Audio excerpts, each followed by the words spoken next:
shit out of me, dude. Did you change the All back? right, now you are. Yes, I did. Beautiful. Fly me to the moon. Don't sue me. That's all I can say. Can they sue for that much? Probably. They'll sue for Probably whatever they get you want. just for the tone. I bet you go da da da da da. They own that. Please cease and Those desist. fucks. Those fucks. The Joe Rogan Experience podcast is brought to you by The Fleshlight. Someday, we're going to have Sam Harris on the podcast. I had lunch with him today. Famed neurosurgeon, prominent atheist, author, genius extraordinaire. And on that day, The Fleshlight, I'm going to tell you what, we won't be talking about you. You can't be able to sponsor that one. He's sensitive to it. And rightly so. You know, if people found his shit online and they went and researched that, and we talked for the first 20 minutes about the Fleshlight. Discredit him in some way. Of sex, not sex talk, no, but the sex toy, maybe. What if we disguise it? Like if we just talk about something else? You know, like what if we disguise it as our deal with the Fleshlight was back when we only had one podcast a week, and now we do often 3 podcasts a week, and we still talk about the Fleshlight. We never tried to charge them more money ever. I think if they skip a podcast, they're just gonna have to deal with that shit. Sometimes you have to if it's the content doesn't. It is what it is. We're huge. I'm a huge supporter of the Fleshlight. I really wish Sam could just sit here and we could talk about it like 2 intelligent people. Is it fucking up? No. These things suck, man. We got to get new ones. He's just that thing's like a limp dick. Look at it. It's all floppy flop. I got it now. Okay. You got it? Yeah. This side. Got to talk right into that bitch. Anyway, Fleshlight's a solid product. Oh, yeah. You know what it is. Everybody knows what it is. The commercial. You know the deal. I kind of am. Brian pointed this out to me yesterday. It's kind of freaking me out the other day. What? It is the same thing. I am saying the same thing. Yeah. So even though I'm trying not to say the same thing, I'm still saying the same thing. Because ultimately, I have to say that to get a discount, you go to joerogan.net, you click on the link, and you enter in the code name Rogan. Yeah. All the other things. You're saying just record it? Just press Yeah, play? well, no, it might not be a bad idea, but people like this for whatever reason. They like the fact that we like don't. this better. Yeah. Yeah, it's better. You're really talking. I think it's just the certain parts where like especially when you're talking about on it, and you're like, steal your own products. But I think everybody knows that. I know they know that, but just people that are listening to this for the first time, I know it sounds crazy. To everybody else that's been on board from the beginning, we love you, we appreciate you very much, but we can't do a show just for you. We have to do a show recognizing the fact that somebody might be tuning into this. You know what I mean? Yeah. It's like following. I don't like following shows. Like I could never watch Dexter mid-season. I'm not going to do it. You lost me because it all falls into each other, and I don't know who the fuck that guy is. This girl, why is she calling him? Why am I supposed to care? I like the whole years hold it together year by year. You like skip a season, but you got to watch them in order. Yeah, and someone could be tuning into this fucking show for the first time. I don't want them to have to know a bunch of inside shit. You know what my favorite thing is people are sitting on Twitter lately is Fleshlights stuffed into their mattresses in their beds and printouts of my face like above it, like on the mattress, so it looks like they're fucking it while looking at my face. That's kind of hot. Yeah, I like that. Why not, bro? As long as they're not mean. Yeah. As long as when they're done, they don't stab your picture and go fucking crazy. Yeah, I wish it wasn't guys, I wish it wasn't guys. Yeah. Maybe there's some girls out there fingering themselves to you. I bet there are. Just rubbing their trying to finger Brian's vagina. Listen, this podcast reaches a lot of human beings, hundreds and hundreds of thousands. There's got to be one girl out there that's Brian's on. She just fucking gets crazy. She's probably one of those girls that claws at her pussy. You ever watch like a porno where a girl she's clawing at it? You're like, hey, are you sure? My fault. Is that your phone? That was Brody. Brody Stevens. I don't like when they claw at it, man. That makes me uncomfortable. Like if I was doing that, I would feel like I was being way too rough. Oh yeah. I'd see like your girlfriend screaming at you, like, "Hey, what the fuck?" And this girl's just digging in her own pussy. Like, oh, what's going on there? Is that thing just numb? Yeah. That's what they say. There is actually some sort of a scientific thing. No. People that have like genital piercings, and like especially when they have a lot of them, that many of them they believe it's connected to a disease where they don't feel things the same way we do.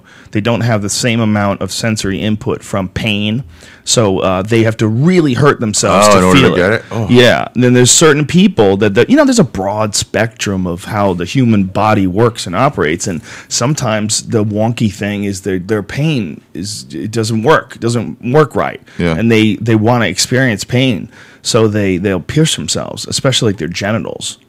Besides sexual abuse, that's another thing with genital piercing, but it's also sexual abuse. Yeah, I thought it felt better for them. Didn't you ever hear that? Piercing? Yeah. Yeah, I've heard it with like girls' clits and stuff like that. But I always thought they were just crazy. You know, but there's the video of the guy getting fucked to death by the horse. Oh yeah, Mr. Hands. That guy's balls are all pierced up. Oh really? Yeah, like a 3-ring binder. How many times have you watched that video? I've watched it many times. That's to me. You've studied the cinematography. Yeah, I could tell if you fucked with it. If you like, it was really? Like the Zapruder film where you're trying to cut out scenes. I'd be like, no, that's not what the horse didn't come yet. You cut some shit out. The horse came too quick. The ball is bulging there, so you can tell it's still full of semen. Onnit.com is our other sponsor, and I do have to say people are getting annoyed with these ads as well. But some people haven't heard them before, so I have to say it in a certain amount of order. What do you want to take a break in the middle? Yeah. What do you want, folks? What the fuck do you want me to do? At least you're talking about it. Remember radio hosts just go into their spiel in the middle? The grossest thing was PBS. I was listening to this Terrence McKenna interview, and he was on PBS. And every fucking 5 minutes, no bullshit. Every 5 minutes. Yeah. This is our fun drive, our big fun drives here. If you want to keep conversations going, this great conversation we're having right now with Terrence McKenna, please donate. You can donate by blah, blah, blah. You can offer this, and you get a cup. You get your fresh air mug. Was he in front of Terrence McKenna saying that? Yes. Oh. And he kept doing it. It was brutal. It was like, I will pay you anything to not have you do that. You're torturing people. Nobody wants to hear that. That's a ridiculous thing. You're making people who are listening to an hour interview listen to 6 fucking commercials. You stop it 6 times. Fuck you. You know I heard it already. What are you doing? Are you pestering me? Who the fuck do you think you're reaching? Are they the same people? Do random people just start tuning in halfway through this fucking thing? They're shaking you down. You asshole. With boredom. Cut it out. Their weapon. Yeah, makes you want to kill them. Give me your money. You fucking delusional cunt. And the only reason why they think they can get away with this is because we rely on public funding. If they didn't rely on public funding, you'd be like, fuck you, man. I'm not buying your shit. You're asking me to buy your shit every 6 minutes? It's so annoying. Suck it! Yeah, well, these commercials, probably after a few times out, you'd probably think the same. What happened from like the 15 minutes or 15-second spots and 30-second spots to like the 10-minute spots? It seems like it jumped one day. You end up talking in the middle. You don't ever get to products. You don't ever get to the product. And we have to deal with controversy too. Controversy? Yeah, there's always it's not just new products. It's new products dealing with controversy. Oh, one thing I can tell because of your voices, the discount code Rogan is only good the first time you use it. Now it's good anytime you use it. So anytime you use the code name Rogan, you get 10% off. That's every time now. That's good. That's better. And we have a whole new product line. We're coming out with like hemp protein and shit like that. And we're going to start selling kettlebells because kettlebells are expensive as fuck. Good.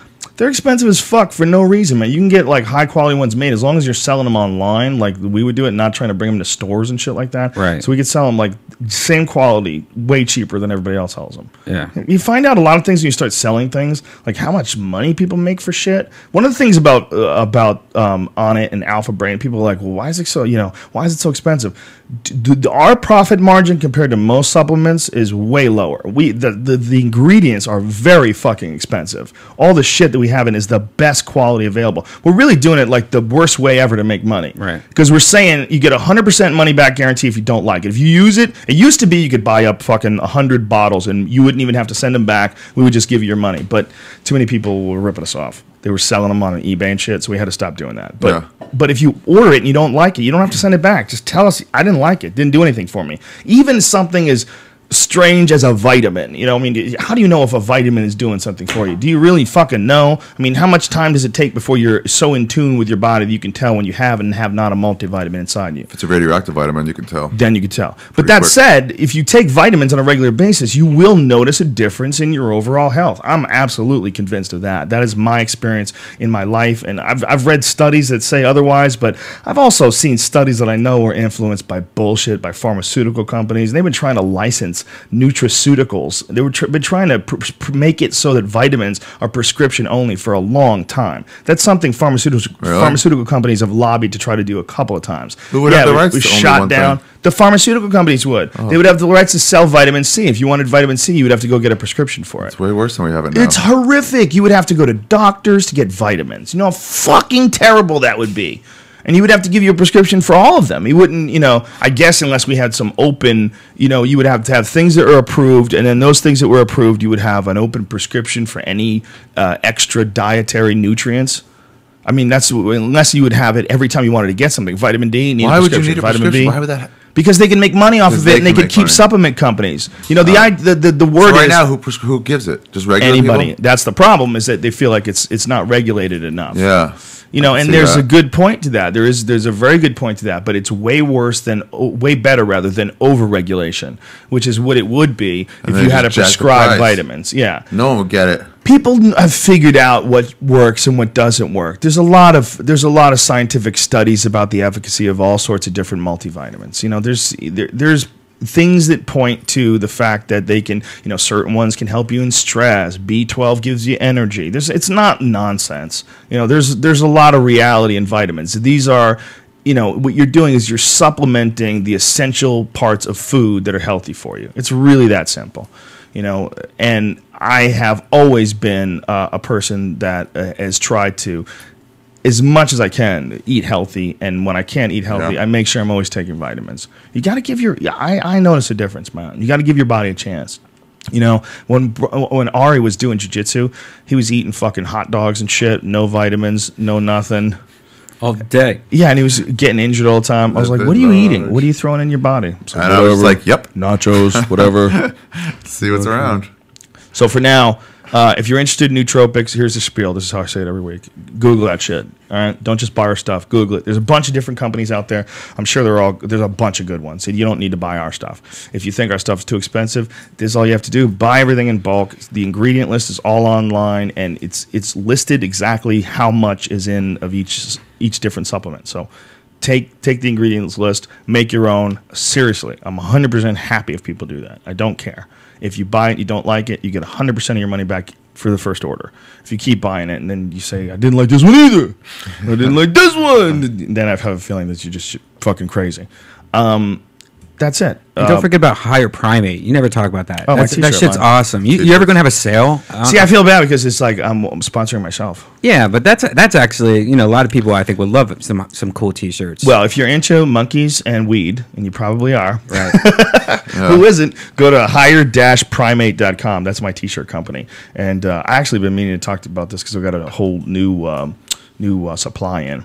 Yeah, so it's all just weird cartoon monkeys that are getting high. Monkeys. It's cool. I always wear. I got monkeys playing chess with aliens. Monkeys doing mushrooms. It's we got new ones coming out too. I'm gonna have some new. Yeah, I'm gonna have some new designs about monkeys and mushrooms because I want to get some stoned ape theory type illustration where the monkeys are all gathered around a glowing mushroom. I just got to get another guy to draw one up. But anyway. How about this?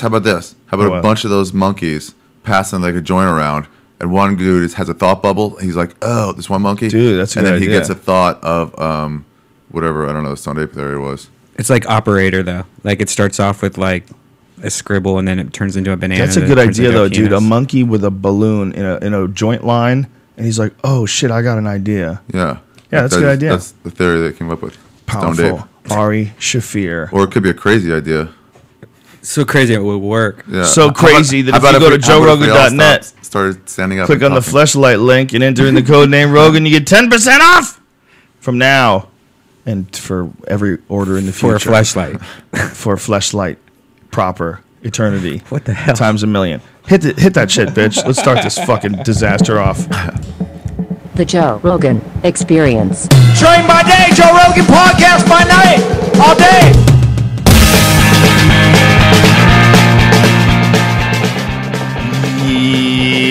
Was that Nick Diaz? Yeah. Oh, he's in there now?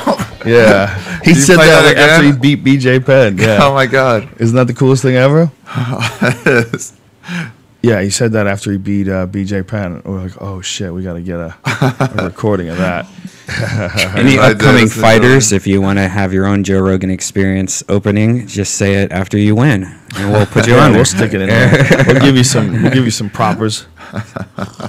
So Silva, Oh yeah, some jetwaterpipes.com sent us the coolest bong ever. It's badass. That was that high tech one. Yeah, that's pretty cool. Yeah. You know what it is? It's exactly like Dyson for bongs. Like even their website, like if you go to their website, it's just like a Dyson website. It's so nicely crafted, and then you don't have to like pull out the carb for it to to take a hit. You just push down this little thing, and it opens up the carb for you. So it's an awesome bong. I've used many bongs before, but that one is just tight. I want to get one really bad. They took it to the next level. Yeah, they did. How do you clear out that bowl? You pull down a little. The stem has like a little lever on it, and then you can take it out, it down, pop it out. Oh, the bowl, the bowl just screws out. The bowl just unscrews. Yeah, unscrews. Okay, and you can wash it out. Yeah. Wow. And it won't break either. It's not so made out of some super delicate shit. I broke the bong that's at the Ice House. Oh no, really? Knocked it over at the mic cord like a retard. Yeah, and bong water smells awesome. Bong water smells horrible. Yeah, I peed on it. And there's no way you're cleaning that out every day. You got to get some of that stuff that you get at Petco for when your cat pisses. That's what I use. That's so funny you said that. I use that. You ever have a cat that pisses in your house? Yeah, we talked about it a couple weeks ago. Yeah. Piss all over my fucking bed. That's right, and my What? fucking couch. I just found out. What's that? What's that about? Like he's trying to tell you something. Like you're a punk. What's he trying to tell you? You know, it had a urinary infection of some kind, and that's what it was from. Because now she's not doing it, but they use that as an excuse. I think they just like pissing on you. Yeah, I think they get mad. Yeah, the urinary tract infection doesn't make them pee in one specific spot. It just bothers them. Yeah, I know when they blame you when they put like a bird on your like pillow. That's them trying to give you a gift. Right. Like that's exactly. Or in your front doorstep. Yeah. They're presenting that to you and letting you know they like you. My other theory is that my dog has been at my Veron's house for the last couple weeks, and so the dog, when it's usually in town, just like starts like chasing the cat, and like it's. So I think because now that dog's gone, the cat's like, oh yeah, I'm gonna pee on where you always like to sit. Oh, I see. So wait a minute, are you leaving the cat alone by itself a lot? No, I mean the dog's just hanging out with Veron's dog at her house, so they can play together. Right, all the time. but are you ever at Veron's house and not at your house for extended periods of time? No, not more than a day or so. I think that's what it is. But yeah, I've left even a day. I left them for weeks. Yeah, but he knows that the dog's not there. Cat's months. So he feels all lonely or weirdly lonely. Yeah, well, it's got two cats. They like to. Don't they hate each other though? No, they're just one's a boy, one's an old lady. She's one's just old. She's one's just old. She told me the old one hates the other one though. She's over hates everyone. Everyone. She hates the dog. Hates most people. What a bitch. Yeah, fucking old cats get fucking either they stay cool or they just become a psycho. When chicks get old, when they get like 45, they start hating 20-year-olds. That's true. Really normal. Yeah, it's in dogs too. Yeah, she's stupid. Shut up, oldie. Yeah. Oh man, people get real angry. Women get angry when you don't want to fuck them anymore. Yeah. It's a weird thing, especially if they've put like a big part of who they are in that. Yeah, they're invested in that, the big part of their identity, and people want to fuck them. I'm hot or whatever that is. Yeah, when that shit goes away, man, it's rough. You better cash in. You imagine? I would have loved to have seen do you remember who's that woman? She was in Body Heat, Kathleen Turner. Yeah. You remember what she looked like when she was young? Yeah. What was she in? She was Romancing the Stone. Yes. So I think Body Heat was that Sharon Stone? Was Sharon Stone Romancing the Stone? No, she was one of them. She was the fake one with Michael Douglas. They were both the same people. Was it? Yeah, and then wasn't there a fake one? The War of the Roses came later. No, there was like two. I guess I'm thinking that Romancing the Stone is like a fake Indiana Jones. I guess that's what it is in my head. No, it was like a little comedy. I just remember sliding down and the legs in between the heads. Oh, yeah. I feel like there was a fake one with Sharon Stone. Like a similar... Maybe that's Body Heat. No. I mean like a similar sort of like romance, sort of a swashbuckler adventure type movie, like really similar. The only thing I remember else she did was Sliver, and I was just like, oh, she was so hot in Basic Instinct, and Sliver was such a letdown. I remember when I saw Total Recall that you're like, she was barely, I mean, she was in it, but not like it wasn't like a main, and you're like, wait, who's that girl? Right. She was so hot in the first Basic Instinct, but in the second one, she was so gross. Really? Why? Oh, because she was trying to be hot and sexy again, and it was just like a bomb. It looked like a bomb that was like seconds from going off. Like that's what it's like. That's like the comfort level. Right when the shell's breaking apart. That's the comfort level that you would have if you fucked her. It would be that feeling where you were terrified that you were going to just stick your dick into her and she's just going to crumble into dust, and her soul would screech away. She crossed her legs. She did that same crossing the legs thing, and you're like, "Hey, oh, no. What the fuck? This is not right." It was like she was trying to be sexy and slinky, and there's a completely different kind of sexy that older ladies have. They can still pull off some sexy. Like women even in their 50s can still pull off some sexy. The graduate lady was pretty sexy. Yeah, but she wasn't 50s. You gotta be like, you gotta slowly creep up on a dude and endear yourself with your affection. You can't spread your legs like you're 20 anymore. It doesn't work. It's not only does it. I got to think of how many times have you done that? How many times have you done that over the years? Do you have creases on the sides of your thighs from opening your legs as wide as possible? So many thousands of times a year. Is that what the fuck's going on here? You're 50 years old and you're showing me your pussy. Hey, slow down. That's a jewel. That's a gift. Happen? Of course it happens. Of course it happens, dude. Somewhere. Of course it happens. Remember we were in Boston at that Chicopee place, and that crazy old redneck lady was like, "You want to see my tits?" Yeah, she kept. Like, I know you want to see my boobs. We do not. We do not. We're on the record as we don't. Come on. Well, here they are. And they were just flat and hangy. They were disgusting. She had no idea.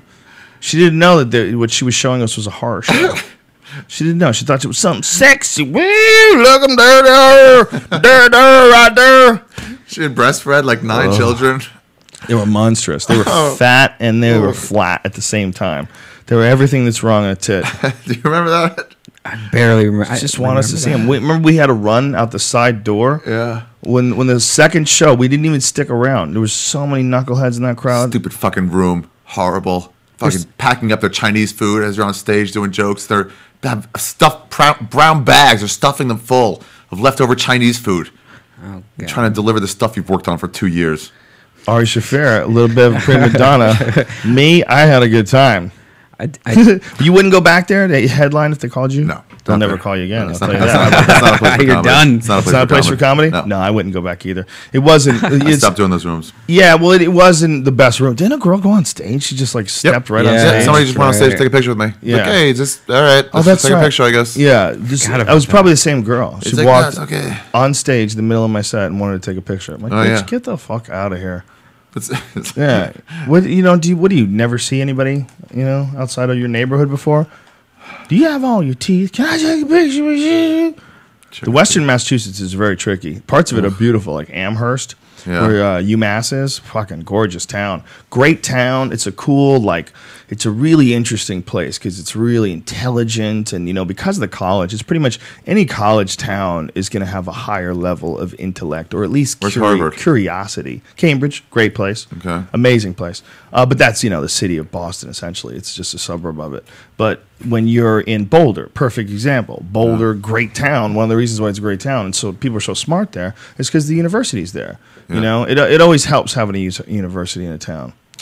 But goddamn, it doesn't make a bunch of fucking bleeding hearts too.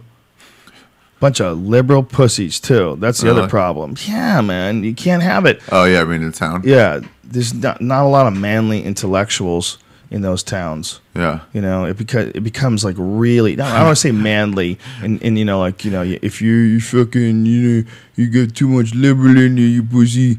Because at a certain point, you grow up to the point where if you bump into somebody, you're like, oh, sorry, I didn't do that on purpose, did you? Okay, cool. Sorry about that. You just walk away. You don't have to fucking fight. Like a fucking dummy. No, that's not what I mean. What I mean is there's too many hippies. There's too many people that don't have their shit together. There's too many people man, I don't even need money, man. I just need this backpack. Yeah. And and people start tolerating those people. Dude, okay, society's not perfect. You're right. It's not perfect. But you can't camp here. Yeah. You can't camp in front of my house. You got to get the fuck out of here. There's too much of that there. Yeah. There's too much of people who only want to look at the super liberal, super open-minded point of view. And a really interesting, I think I talked about this, but there was that Rick Santorum guy was doing a debate, not a debate, but a thing. We were sitting in front of a really liberal college in New Hampshire, and he was talking, and they were talking to him about marriage. And he's like, I think marriage is between a man and a woman. They said, why can't it be between a man and a man? And he goes, okay, what about this? What about 3 men? Is that still marriage? No, that's different. Well, who's to say? So why can't it be 3 men? Yeah, why can't it be 3 men? It's a really good point. No, but why can't it be? Why can't it be? Yeah, it should be allowed too. When people say, "What's next?" A dog? Like, yeah, okay. Unless you clearly see the dog doesn't want it. The dog, I don't think so, because the dog can't say yes, I do. How about a tree? No, tree's fine. Why not? But no, maybe it's as a union between human beings. 2 people to consent. Yeah, a loving union between human beings. Why can't you have 3? Why can't you have 4? 4 or 5. But these people were Roseanne Barr and what's his name married Sandra Bernhard, the other lady. Roseanne Barr and Tom Arnold married somebody else. Oh, really? Yeah, like together they married her. Oh, I don't remember that at all. Yeah, that's interesting. Yeah, but these people didn't want to hear it. They're like, you're being irrelevant. He's like, why? If it's, I'm saying it's a man and woman. It's been a man and woman for thousands of years. You're saying it should be a man and a man, and I'm saying why not 2 men? How about 2 women? Can 3 women get married? Can a man marry 3 women? Why? And he's right. Yeah, why can't they? Yeah, they should be 1 and 1. That's what's why. the problem? What? Yeah, I mean, people should. The social stigma of it should be everything. Who cares? Yeah. It should take. Like, that's it. If people look at you and go, look at this crazy asshole with his 3 wives. Like, I don't even want to hang around with him. That should be his punishment. Yeah, fine. But why? Yeah, I don't get why you shouldn't be allowed to. Yeah, exactly. The only punishment should be if people think it's weird, those people won't like you. That's the only punishment. But these people, it was really fascinating the way they were treating that dilemma in the audience. They couldn't see that. It was just as closed-minded as the people. The guy was anti-gay marriage. It's just as closed-minded. They're like, no, you're being irrelevant. This is pointless. This is straw man argument, I man. think they should be allowed to do that stuff. They totally Here's my theory on why people are against changing the marriage ideas, changing gay marriage to include it. It's because they value their type of marriage. And when you allow other people to enter it, that is not your type of marriage, the one man on one girl, it like cheapens the value of what you have. I would say that might be true, but if that was the case, how come nobody got mad at The Bachelor or Who Wants to Marry a Millionaire or any of those fucking stupid shows? I mean, if anything did devalue what marriage is, it's drive-through marriage casinos in Vegas. Yeah, you could just. I'm sure they were against. They didn't like that when they heard about it. Yeah, but it's legal. Yeah, but that's totally legal. How come you're not fighting that? You're right. I mean, you could just drive into a place and Elvis can marry you in Vegas. What are they just holding on to? They're just holding on to like it's just this way. This is what I have in common that you don't. It's a man and a girl. It's just people are assholes. They care about stupid shit. If you why would you care? Look. I don't give a fuck what anybody else does. The only reason I got married is because it makes my wife feel good. She likes it. Anybody gets married. That's why women like it. The women like it. They like to be able to tell their friends they're married. Look, I had kids with her, and I'm not going anywhere. I love it. I'm super happy. If it's written on paper or not, I'm not going anywhere. But when you see things written on paper, for some people, it has this extra significance, or culturally, you're allowed to say, no, we're married. This is the level of commitment. And the fact that you're legally entangled, even though it's like a ridiculous notion to get legally entangled with a person, especially when there's 60% of them get divorced and have to lose all their money trying to sort out their funds. They're not going to last. Yeah, most of them show they are not going to last. So why should you get involved? Because you love someone so much. That's how my approach was. I'm like, I'm willing to do your ridiculous financially shit. Marry them forever. Yeah, but in looking at it that way, in just discussing it, it's all ridiculous. All marriage is ridiculous. What matters is, how do you feel about a person? Do you love them? Do you love being around them? Do you express that? Do you have something really special together? Boom. It doesn't have to be written down, and a bunch of other assholes get to agree that you're legit now. Oh, that's fucking silliness. Yeah. And so why would gay people want it? The only reason is for insurance purposes, so you could visit your sick ones in the hospital, loved ones. But you know what, should be able to do that with a boyfriend or girlfriend. Or a best friend. How about if you don't have a loved one, and I'm you're my only friend in town, and if I get sick, I'll say, please contact Ari Shaffir. I don't have parents. Ari Shaffir is my best friend. If you contact him, why can't you do that? What if you move in with a chick after 3 weeks, then you have to go to the hospital? You're like, fucking let her visit. What are you trying to say? Abortion? Is that what you were meaning? Yeah. No. Is gay marriage legal in Canada? Yeah. Pretty across the board. Really? Yeah. A lot of people don't know, though. Of course it should be legal. Of course it's silly. But here's why. That when it devalues their marriage, I feel like it's the same as when a black person moves onto your block and it devalues the property of your home. And that's exactly what you're sort of doing. You're like, I don't want them here. What if, like Neil Tyson moved in on your neighborhood? That you would doesn't think it would devalue help, your home at all. But it does.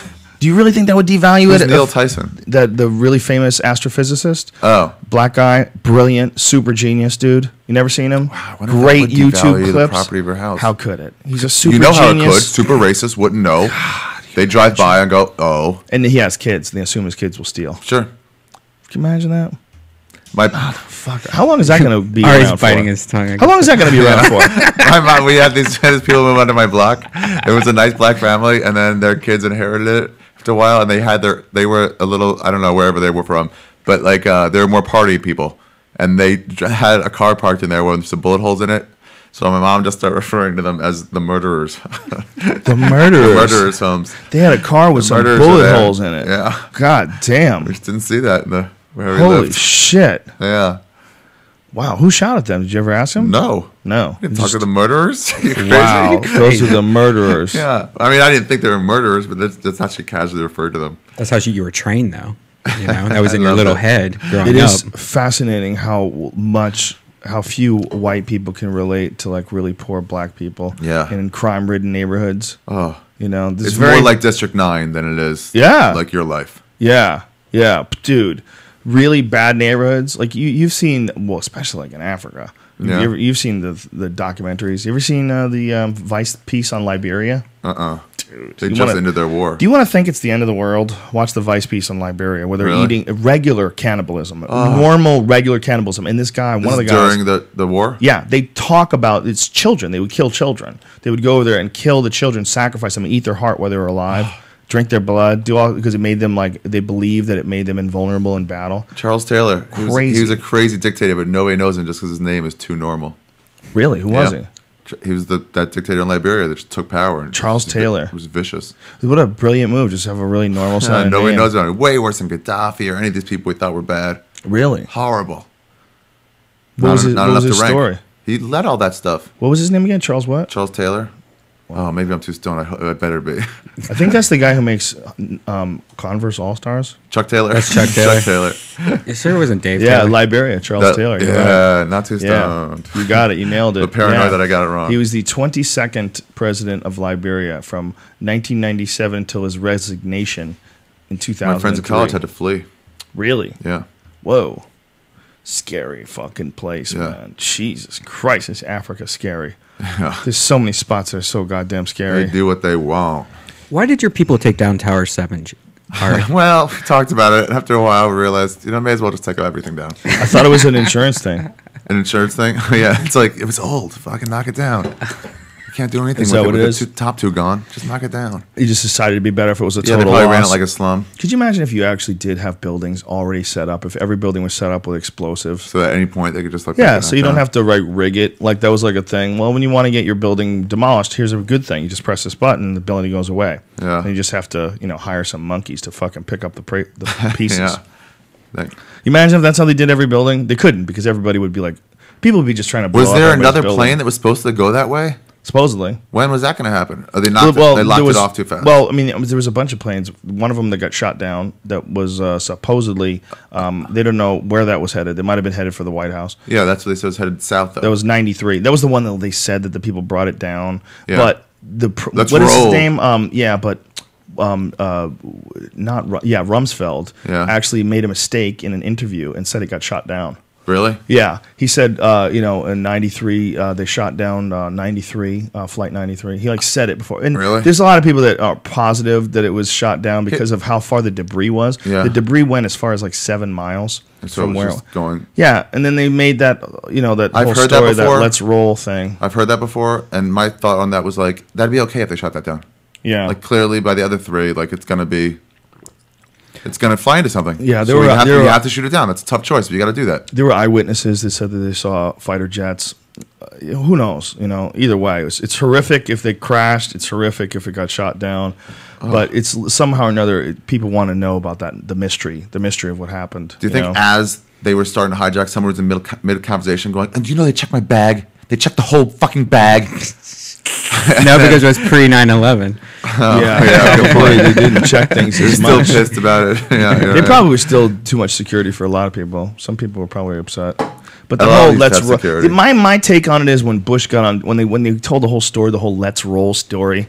That the guy said let's roll as they got out and they were going to go fight the terrorists and they brought the plane down. Yeah. My bullshit alarm was. You're like that's a little too honorable. It was like ding ding ding ding ding ding ding ding ding. My bullshit alarm was just going off. I was like, this is a story. I have no idea, but it does sound like a great story. This is like Jessica Lynch. Remember they had that story where they said that they had rescued her in a hail of gunfire because she was being imprisoned by the Iraqis and they saved her. This brave, pretty girl. When it turns out she was actually in a hospital. There was no gunfire at all. Oh, yeah. Yeah, it was horseshit. They made up a horseshit story. And she came out public with it. And people gave her death threats because she went against the story. Yeah. Oh, dude, she got a lot of death threats. What was the story? Her story was quite simple. There was some sort of a firefight or some sort of a military incident where she was injured. Yeah. She was brought into a hospital. They came and got her from the hospital and they brought her back home. Okay. That's her story. That's what really happened. Yeah. What the United States said was that they had to go and rescue her. And they went in guns blazing to go get one of our own. And that didn't happen? That did not happen. What did happen? Just that? Just they went and got her at the hospital. Oh. They went to the hospital, got her, brought her home. And then they concocted. She was in a local hospital. She was in a hospital in Iraq, and they concocted a crazy story pretending that she was, that they had rescued her. When they got there, and they were like, Americans, here she is. And then another example is that the football player. What the fuck's his name? Oh, yeah. Maybe somebody in human resources is really gay, and he's just like, oh my God, they went in there and they just destroyed everything. It was, and he just writes these press releases that are just over-exaggerated. It might be just a guy. Yeah, no, I'm sure it's one person, and one group actually gets to decide what the story would be. But the point of it is there's a Pat Tillman was normal, friendly fire, right? But they made him a hero first? Yeah, they made him a hero first. I think it's normal for them. It's standard operational procedure for them to lie. So anytime they get a situation to bullshit and spin the truth, it seems to be the precedent. It seems to be what they do. Wow. Whenever there's some sort of a situation and then they tell you a story, you can't prove that the let's roll is not real. Why did it have to go down? That's what I always wondered. Why did if they took over the plane, why did it go down? To the bitter end like Americans. They fought and just somebody dove. We're going to die. We're going to die. Pow and pow and I don't know, man. I don't want to believe that. I don't want to believe that they would lie that much. Yeah. But I do believe that they would shoot down a jet. They could, though. If they thought it was coming to the White House, they would shoot that jet down. I think you should. I think you probably should, too. It's going to get there and It's going to kill the people anyway. It's like you're making a decision. Shoot it over a field. Yeah, if people can't take control of the jet, it's a tough decision, but they just had 3 attacks. Yeah, right in a row. They can't talk to this plane. They have no communication with it. It's going out of where it's supposed to fly. Yeah. See if you can pull up the audio. Pull up the audio of Donald Rumsfeld. Flight 93 shot down. Just pull up that. Donald Rumsfeld, Flight 93 shot down. I think it's on YouTube. He could have also been a slip. He could have just. I fuck up all the time. I'll say to you, Brian, why'd you do that? Like, he called Ari Brian. I'm like, no, I didn't, because you don't even realize you did. You just. Rumsfeld served in the military too, right? What's that? He served in the military at some point. Rumsfeld? No. Never? Really? I thought all those They're all chicken hawks. No. That's the thing about all of them. If the people who bombed the Westfall in Mosul, or the people who did the bombing in Spain, or the people who attacked the United States in New York, shot down the plane over Pennsylvania and attacked the Pentagon. Shot down the plane over because he's referring to the people who did the bad things. Yeah, that sounds like he was saying brought down the plane, like shot down. Yeah, like they brought it down, they died. But he's talking about the bad people. They wouldn't be the ones who would have shot it down anyway. That's a bad video. Okay, so now we know. He didn't really say that. I smoked moth poop today. Okay. By accident? There was this huge moth about this big that's been outside of my back patio for the last couple of days, and it hasn't moved like a word at all. So I've been looking at it every day. Hasn't moved at all. I don't know what I was trying to say there. But hasn't moved a word at all. Yeah.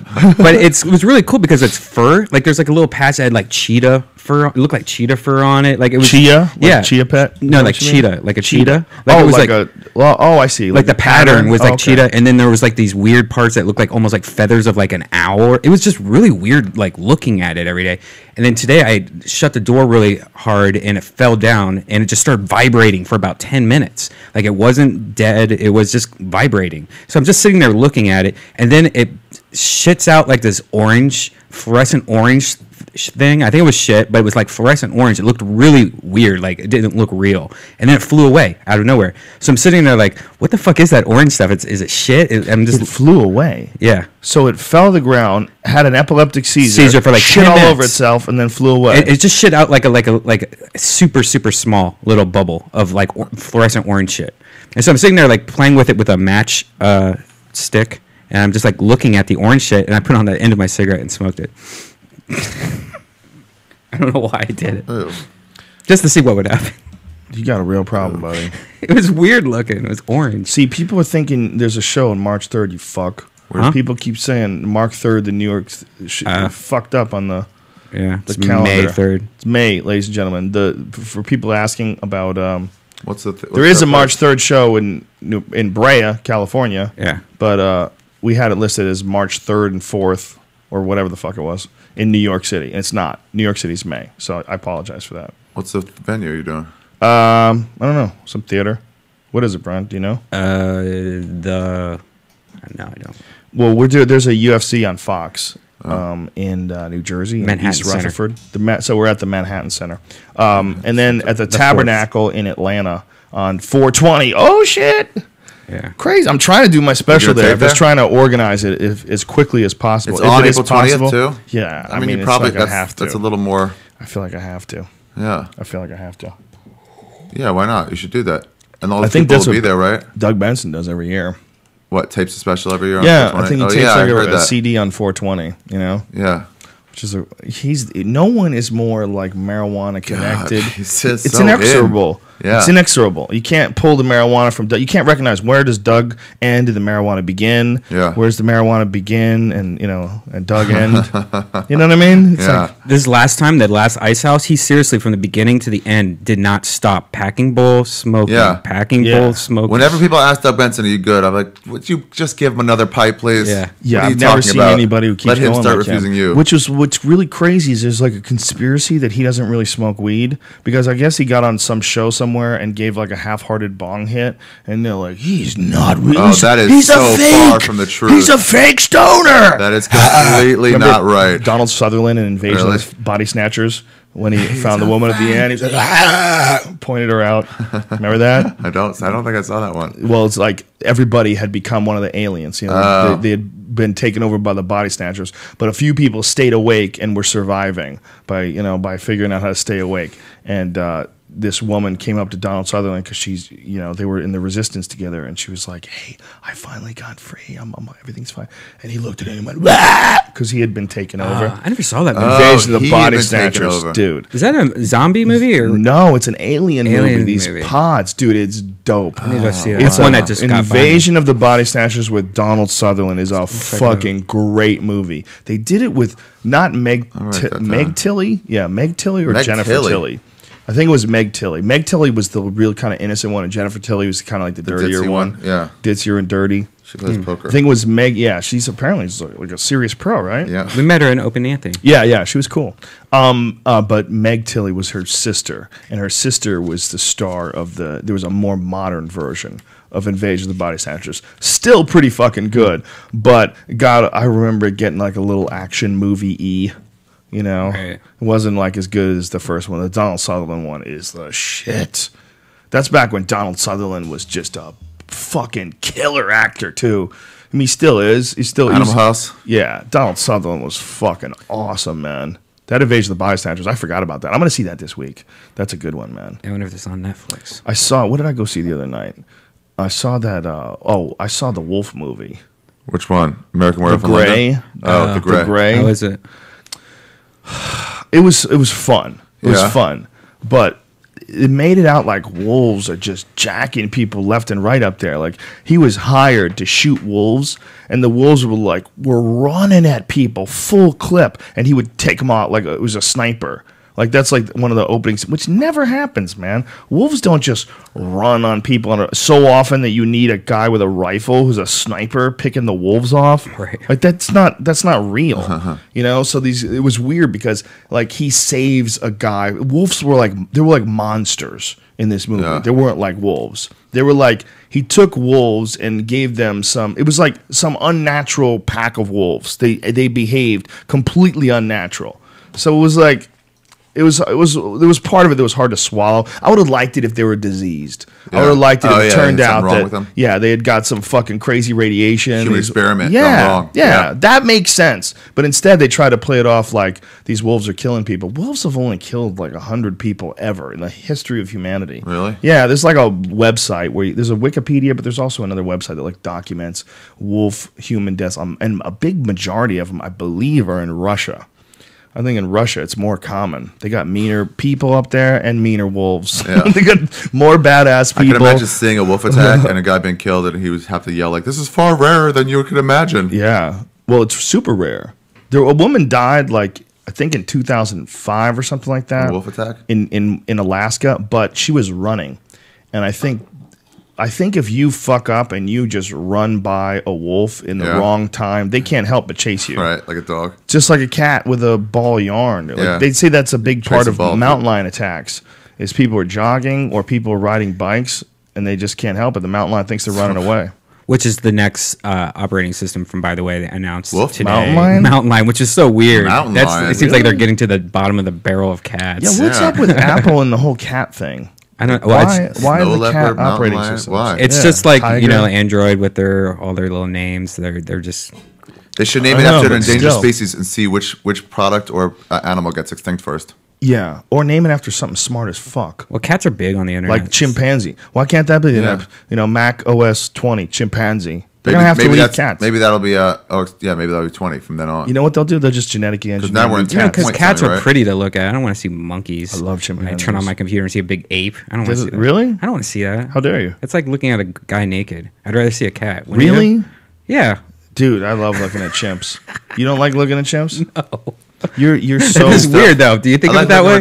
You're so far removed from the animal side. No. I mean, like if I go to the zoo, I love looking at monkeys and apes. But if a computer, you don't like it. Yeah, if I see it every day, I don't want to look at monkeys every day. That's crazy. But a cat's okay. Yeah, I can see cats I could look at tigers almost every day because to me they're like Avatar. Yeah, that's what I'm saying. A tiger really is like an Avatar creature. You know, if tigers didn't exist and it was in the movie Avatar, it's so gigantic. They're gigantic. The colors are spectacular. Right. You know, the whites and the black stripes and the yellow and orange. Like tigers are amazing looking. Like why would nature ever want you to be so beautiful and that's fucking vicious? Other animals' ways of watching out for the tiger, protecting himself. Like, maybe he got handicapped a little bit. Yeah, maybe. This guy's so badass. We got to make him really bright. Yeah. You know, but gorillas should be bright then. If you follow the same thing. Gorillas don't kill people very rarely. They kill people if people fuck up and jog over a nest or something like that. But for the most part, gorillas are vegetarians.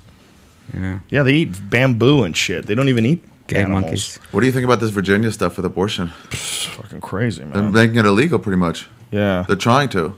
Well, have you heard the thing about ultrasounds? Yeah, they're saying that you have to get an ultrasound before you have any sort of procedure. Yes, they want you to look at it. Yeah. They want you to recognize if that's a life form. Somebody said that one of the Democrats in there said something like, "This is the first time that we have ever dictated like a medical procedure."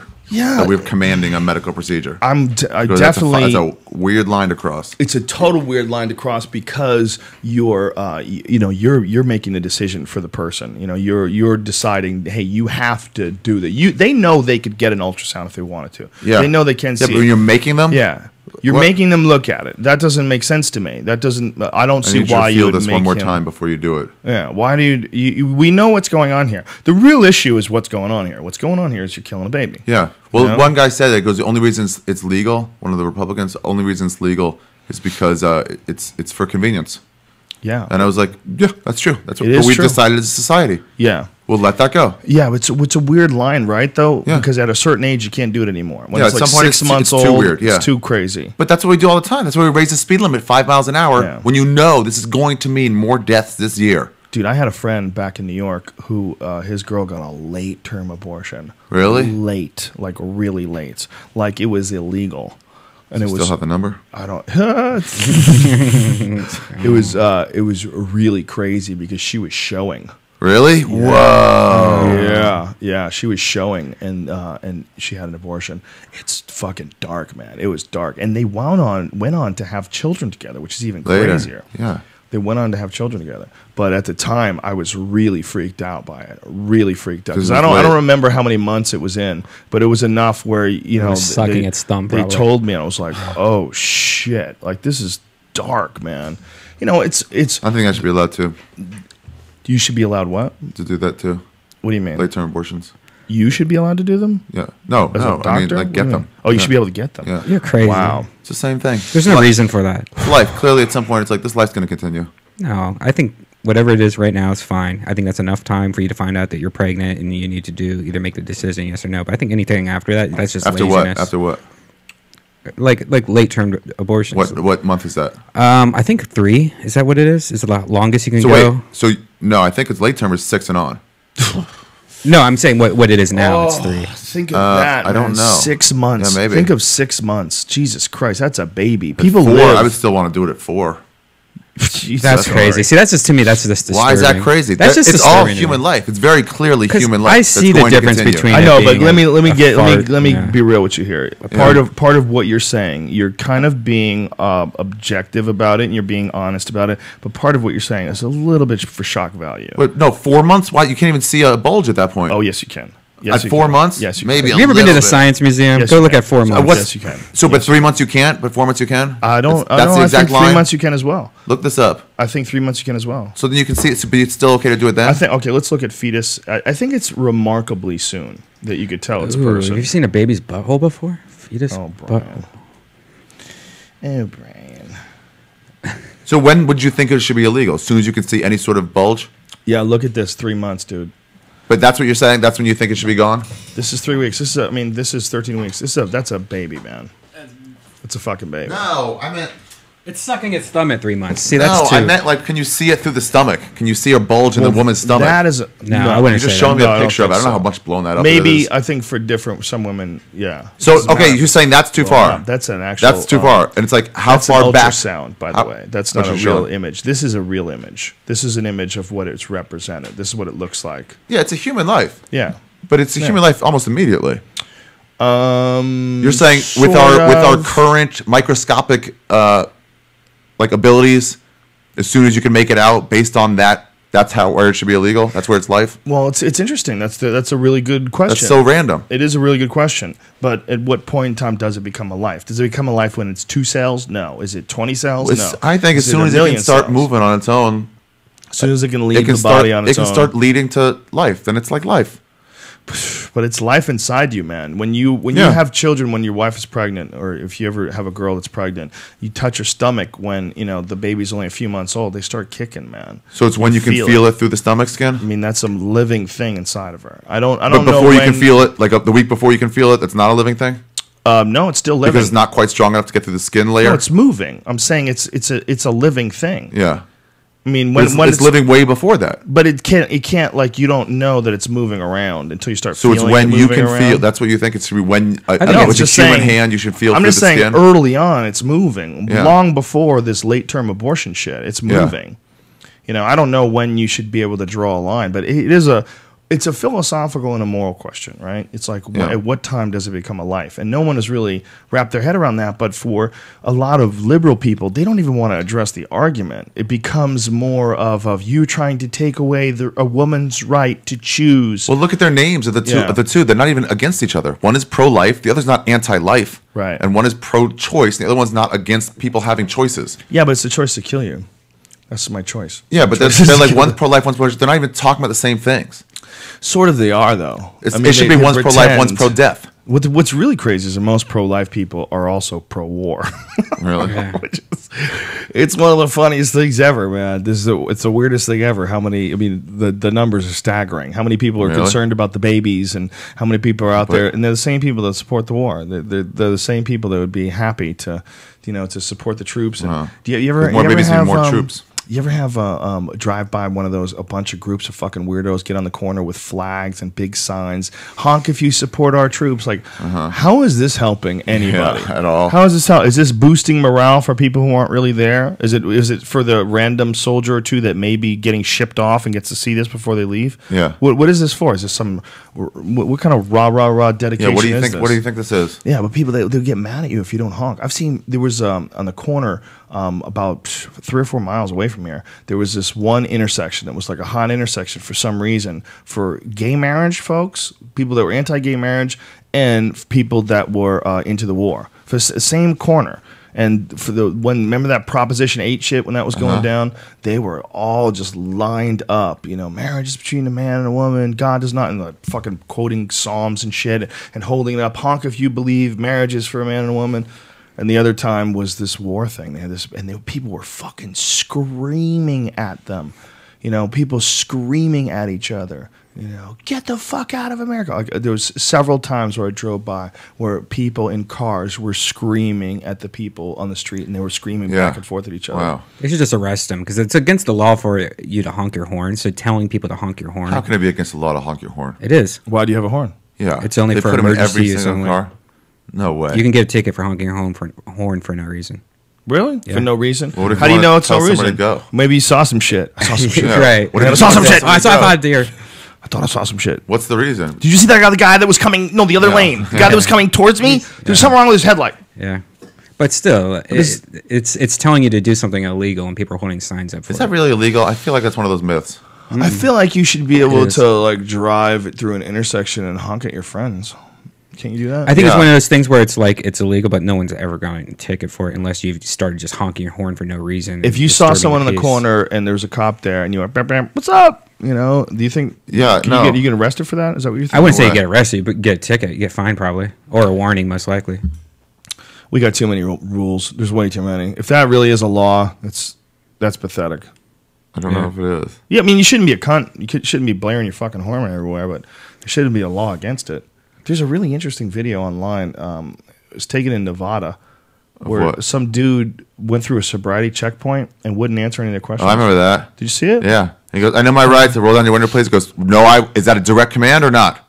And the guy was like, please roll down your window. I was like, no, I will not. He just kept standing there like disobeying. Well, that is what there's actually a few of those videos online. But that is what when a cop says, I want to check your car. Yeah. You don't have to say yes. Yeah. You can say no. They taught that in my criminology class. That's what they always say. They say, can I? Yeah, no, they don't. Yeah. They say in an asking manner. Yeah. Ma'am, can you please open the car door? Just watch Ma'am, can you cops pop the in trunk? Well, you know they say, all right, we're going to check your car, okay? Yeah. That okay in the end is really important because you go, oh, no, you're not going to check my car. All right, we're going to bring the dogs. Go get your dogs. Okay, that's procedure. Sure, is that what you need to do? I don't want to tell you not to do your job. Some weird dude checking my trunk. Yeah, they have to ask in a way that's asking. Yeah. They can't Just say. The problem they is can't they say just have that open up dog. the trunk. Yeah, they can't say that. The problem is they'll just get the dog and then they have something to tell Maybe. the dog to make the dog bark and go, "Yep, all right, we're checking your car now." How many times do do you think cops actually plant evidence? Do you think that's normal? I don't think they plant evidence. Oh, they they do. definitely I mean, do. for the majority, I'm sure they have planted evidence, but I don't think some there's people like fucking have. cops planting Right. evidence. Yeah, I think all most of them. A humongous majority has never planted any evidence. I mean, if Yeah, you watch most cops, probably everyone don't. says the cop is planting evidence, but you know that fucking guy's just Well, crack They're like, there's a addict. camera on me. Why would I do that now? do you remember that Right. movie Cocaine Cowboys? Do you remember that movie? That was the movie, the documentary about the 80s in Miami and how fucking crazy the cocaine world was. Do you remember that shit? Mm-hmm. One of the things they talked about was that there was one year where an entire class of the police academy, the graduating class, all of them either wound up dead or wound up in jail for corruption. Really? They were all the whole police department. I bet was it full becomes of systemic shit. after a while. Yeah. Where they all just like tell the other ones this is how we do stuff. I'm like, nah, all right, this is the way it's done. Well, especially the amount of money that's involved in cocaine in Miami in the 80s. It must have been fucking completely crazy.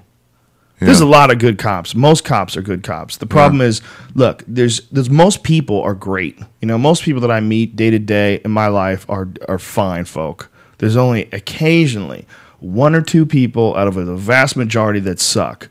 And those stand out and you go, oh, fucking people suck. But for the most part, look, in America, and in a nice place like Los Angeles, where people are doing pretty good for the most part. I mean, we're not starving to death. People are pretty goddamn nice. It's pretty civil. Most people are cool. You know, the vast majority are cool. Yeah. But if a few of them are cunts, you'll start going, people are cunts. Well, but the problem is they use their power so hard that it's like, whoa. Some do, but some don't at all. You know, what I was going to say about the video where the cop was talking to the guy, and the guy wouldn't answer any questions. One of the things that was interesting about it was how fucking together the cops were keeping it while this guy was being kind of shitty. I was like, I guess they knew they were being filmed or something. Yeah, and there was a little bit of that too, because he had a camera and he held it up to them, asking them. Wait, the cop held them together. Yeah, they had two cops. His supervisor came over as well. Yeah, you know, but they're just trying to make sure people aren't drunk. You know, I love when they get caught with the camera that's in their own car. They're like, that's there. Yeah, they're dumb. And it's like, do you get so complacent that you just feel like what you're doing is right? They feel like they're going to be able to erase the evidence. How old is this stuff? I don't know. It's probably a decade old. A decade old. Do you think it works? Yeah, it tastes shitty. Tastes shitty, but do you think it's getting you high? Probably. I'm still pretty high. There's a place down the street that used to be one of those urgent care centers, and now is a medical marijuana place. Really? Not like, so urgent care. Just like, get there when you get there. There wasn't a lot of money in that. Now they prescribe weed licenses. There's so many of those billboards where you're driving around. People who don't live in LA have no idea what the fuck is going on here. This place is crazy. Yeah. There is maybe Denver. Denver is really close. Denver is just like this. Really? There's a bunch of areas in Denver. Across the street from the pharmacy, there's a place that opened. Like they're opening across from each other. Across from each other. It's ridiculous. It's one of the craziest things you'll ever experience in your life. And it's one of the reasons why so many of them are getting shut down. What people don't realize is how many of them there are. When you hear about all these pot shops getting shut down, it's terrible that pot shops are getting shut down. Absolutely. It's terrible they're being prosecuted, especially the people that didn't even do anything wrong. Yeah. There's a bunch of people that are being unfairly targeted, but there's also a bunch of dudes who are making a shitload of money selling weed. Yeah. They would have been in porn. There's some people that it's like you can't even open a shoe store without filling paperwork out. But they're like, nah, fuck it, we're selling weed. And you're like, you can't do that. Doesn't give you a license to just do nothing. Like our douchey friend that we were talking about that left his job and now is making tons of money selling weed. Yeah. Like he's no shining light of psychedelic love. He's a cunt. He's a farmer. That's what he's doing now. He's a farmer. Yeah. He's a farmer. What's cool is that place that's next to the ice house. You can actually rent a space and grow weed there. Oh yeah, and they give you all the chemicals. That's like a real co-op, there. right? Yeah. So it's like a place for you just to rent and grow your own shit. Oh wow, like community gardens, but only for weed gardens. Exactly. That's so dope. Welcome to America. Yeah, we're gonna have to have those guys come on the show, but I don't know if they want to go public. Which guys? The guys from that place. From that community garden. Oh, right. The guys who run that place. Oh, yeah. We'll have them come on with anonymous masks on. Yeah, you ask them. It's like, do you want to do it? Here's what it entails. Yeah, I wouldn't do it if I was them. I'd want to stay as low key as possible. I asked an owner I know, like, would you break down everything? He goes, no, I couldn't. No, I don't want to call that kind of attention to me. Yeah, you don't want anybody looking at you as the target. So that guy from Oaksterdam in Oakland, he doesn't mind. He likes being a public spokesman. Yeah, but I mean, haven't they gone after him a bunch of times? Probably. I think there's a big issue right now with what they're allowed to write off. Like, it's not like a regular business. They're not allowed to write off. But they won't take taxes from it still, I thought. That's what we're just trying to make it legal so they can take taxes, but they don't. Well, they must be taking some taxes from medical weed. I think it's a huge form of tax revenue, isn't it? Medical weed? I know they said on their own, they said we're going to pay taxes. Let's find out. Medical marijuana.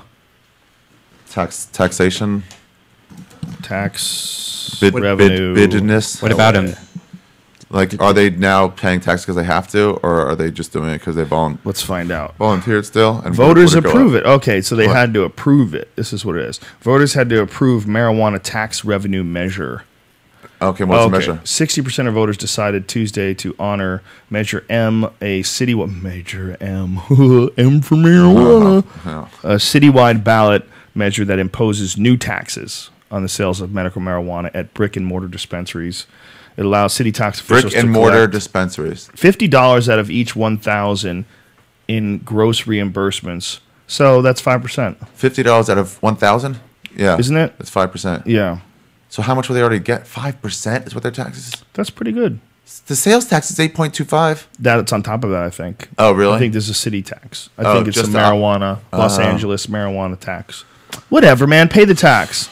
You're getting to make a fucking shitload of money, and you're spreading that love. I guess pay the tax. That's what I would say. Yeah. They're making plenty of money. Yeah, man. they are. Those Lower your places prices a little bit, well. West Hollywood. Lower your prices a little. Oh, Ari just stepped up. I feel Ari just stepped up. Starting to get out of hand. It is. Pharmacy's a joke. Tell me. It's so expensive. The pharmacy's a joke? $75 for an eighth, and it's not that great. It's like, it's good. It's good. Homeboy sold me an ounce for how much? Was it $260? $250. Oh, yeah. And that shit puts you straight on the that's moon. my favorite. That's my favorite weed. His OG Kush is just the greatest. Yeah, you bypass the stores, but I support the stores because I want to be able to go to them. Makes sense. I know that if I go straight to the grower, you can your lungs support great weed, so smoke what that guy gives you on wholesale prices. Yeah, I don't need to make that money that bad. I would rather give that extra $100 or whatever to the store so that they can make some profit and they can keep open. I like the convenience. They can't make a profit though. Supposedly, what? They're not allowed to make profit. Oh yeah, I just read something like that. They were like, "That's completely wrong." Is it? I just read that where they're like, "That's absolutely wrong. That's just a misinterpretation really? of this rule." Mm-hmm. Yeah, I just read something. It's in the recent web. Huh. Yeah. See, I thought it was on Dig. It was on Dig. I thought they weren't allowed to make profit, but they were allowed to be like, all right, you're getting paid $30 an hour. I think the way it goes is you're not allowed to make profit like a normal corporation would. But the way you can do it is you can take a salary. If you run the place, you could take a salary which is commensurate for someone who would be in your type of business. Right. So you could make a salary of $100,000 a year. And way Todd McCormick was telling me, one of the things that they do is, especially that Oaksterdam guy, they funnel a lot of the money back into the community in the source of charity, in the form of charity, and in the form of grants. They do a lot of different things with their money. And the guy who runs it takes a salary, pays all the employees a salary, but you're not allowed to strictly get rich off it. You can't make. It's not like the guy who owns it can make 60% of the profits. Yeah, this article said you can make as much as you want. Really? Like it wasn't that thing. Well, that's not what McCormick was telling me. He was telling me you can't. Fuck, I wish I could read He was it better. telling me that you have to have you take a salary, and that's how it works. And that's what your profit is? Just your salary? Yeah, and you could still a salary for a business that size, like what is commensurate? You could a few $100,000 a year, I'm sure. If you were running some U-Haul fucking empire, you'd which is dealing with the same amount of money or something. U-Haul's a terrible example, but you know what I'm saying. Yeah, you'd make a good chunk of change. A CEO for some big fucking company makes a lot of goddamn money.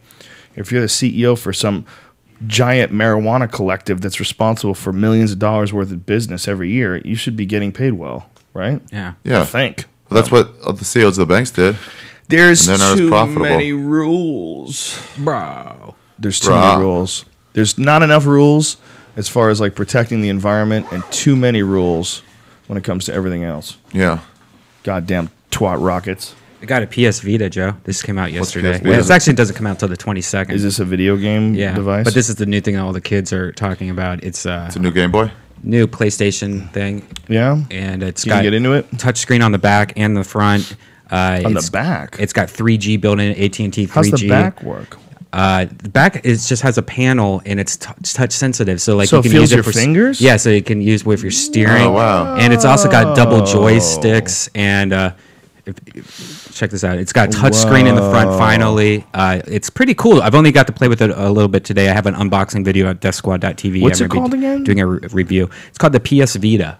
And what kind of games you get in this sucker? What's cool is the graphics are amazing. Like they look like a home console video game, and you can do your Netflix on here. And since it has 3G, you can do all the stuff that you can do like on a tablet. It has two cameras in the front. You can surf the web on that. Yeah, you could do camera front and the back and everything. How's the battery life? Battery's about 5.5 hours, 6 hours. It's pretty badass though. It just came out. It comes out the 22nd, but you can buy an early version of it. They send you one early? I ordered. They have a early, like for people that pre-ordered it, you can get it a week early. What is that noise? Is that it's making stupid is music? That Sonic the Hedgehog? No. Damn, shut that stupid shit off. Is it? Oh, it is that. I don't know how to turn it off. Oh, that's ridiculous. Just kidding. Like there's a lot of stuff. There's it's so cool. Why would the music be so stupid? Oh, here we go. Medical marijuana profit is allowed under California law. Should I read it? Sure. Yeah. Fuck, I get it on the Wi-Fi here eventually. Well, when it loads up. But yeah, I'm doing a review on it at DeathSquad. How is it? Is it fun? So far, it's pretty awesome. And I like it has 3G, and you don't have any contracts, so you can just pay as you go. The camera's not that good, but the graphics, the screen's amazing. The games are amazing. You could download a lot of the previous console. So nowadays they're kind of switching to where you download your video games instead of buying to the store. Oh, really? Oh, that makes sense. So instead of getting a disc, so you just download it. You just download it, right? And then you can delete it if you want to. You can delete it or whatever. But the only negative. They're really going to get rid of discs, huh? You think just completely? That's going to be everything's going to be in the cloud. Fuck, I guess so. I don't like that though. Yeah. I like my landline.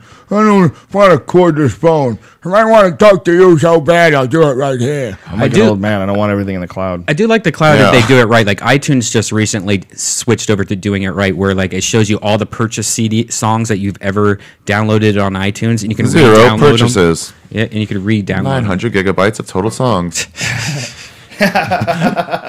Oh, are you allowed to talk about what happened in Minnesota? Yeah, yeah. Because I only know pieces of this. Are you sure you're allowed? Yeah, there's pieces I have to leave out. All right. But there was a thing that Ari Shaffir does. It's a lark. I mean, he pretends that what he's doing is hiding marijuana all around town, and then he calls it a hunt for the edible. When it's really just lollipops. It's really just it's not Tootsie really, Rolls. It's candy. Tootsie Rolls. He wouldn't do that to you. Yeah. You can't handle it. It would be cute if you could handle it, but you can't handle it. So that said, but coincidentally, I do live in a state where they could sell really small stuff all the time. Right. And anyone pretty much here can buy it. It's totally legal for us here. Yeah. So what happened? So yeah, I've had them before where I had little scavenger hunts for this clearly fake, only tobacco product. It's not marijuana, whatever you think it is. Just Tootsie. Yeah. And if you got high from it, placebo effect. It's purely amazing. Placebo. Diabetes. Exactly. Diabetes. Yeah. Cookie, man. I got dizzy. Yeah, and it's fun. People I make some clues and people just find it. And you've been some weird organizing this through Twitter? Uh-huh. It seems like a solid plan. Well, it's good that you're not using real pot because that's why it's totally great. Some people have fucking heart attacks and freak the fuck out. So you did this? So usually I do them not in a specific type of place. You know, I'll just do them somewhere like out. Right. But I did it this time. I tried doing it at the Mall of America. Dope.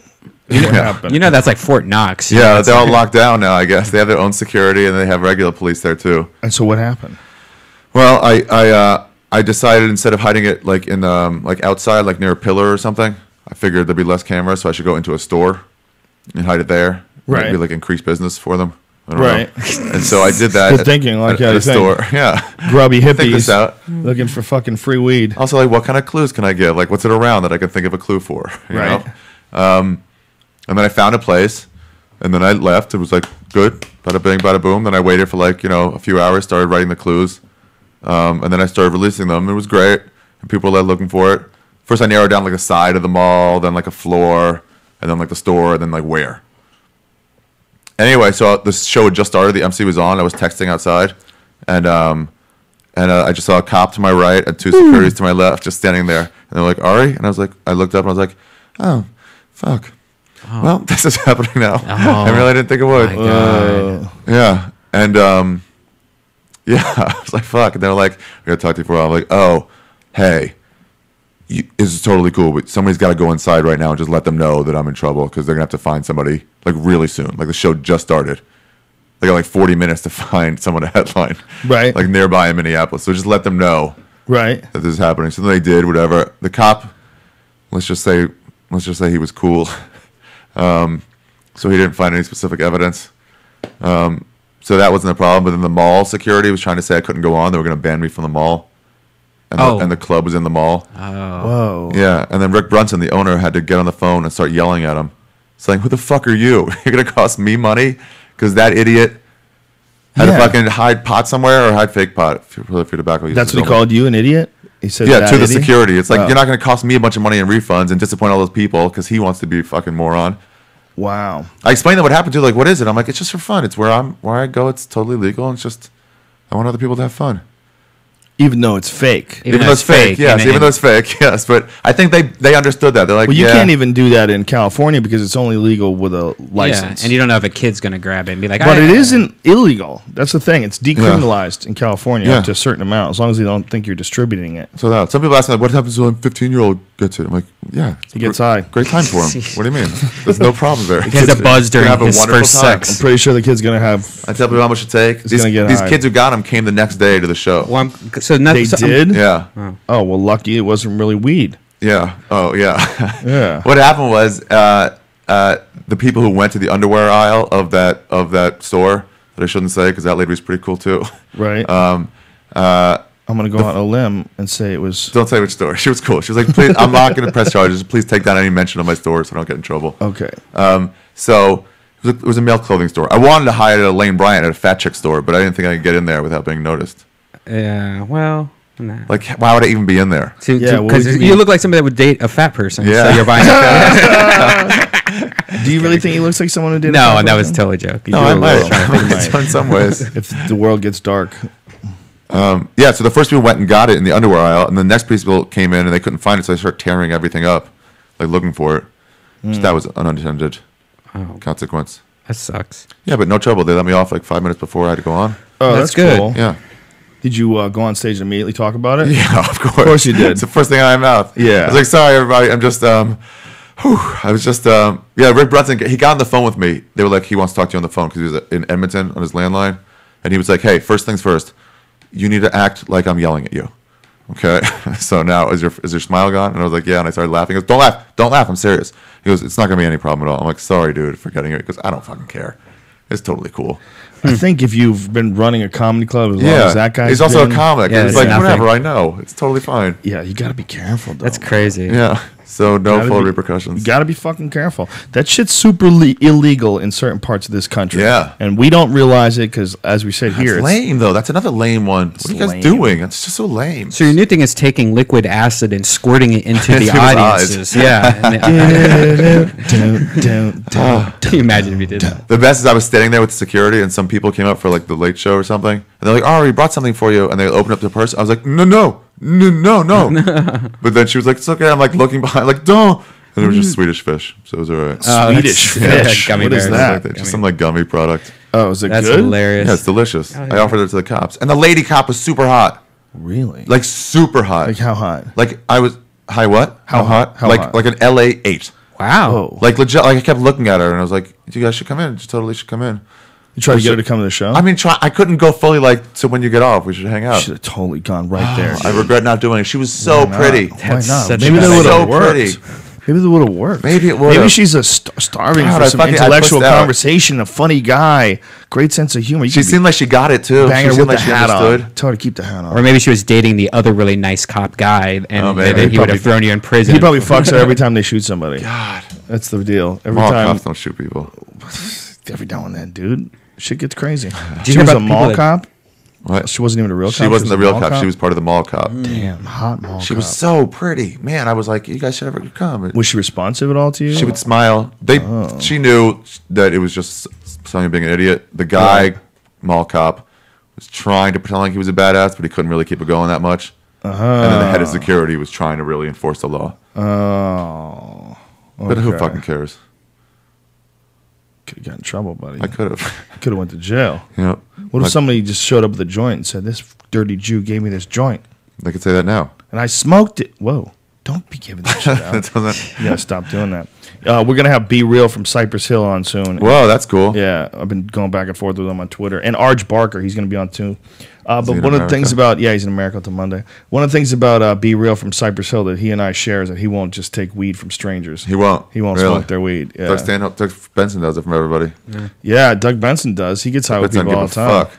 But the government's probably getting high with him too, and they're probably giving him some weed. Tester weed?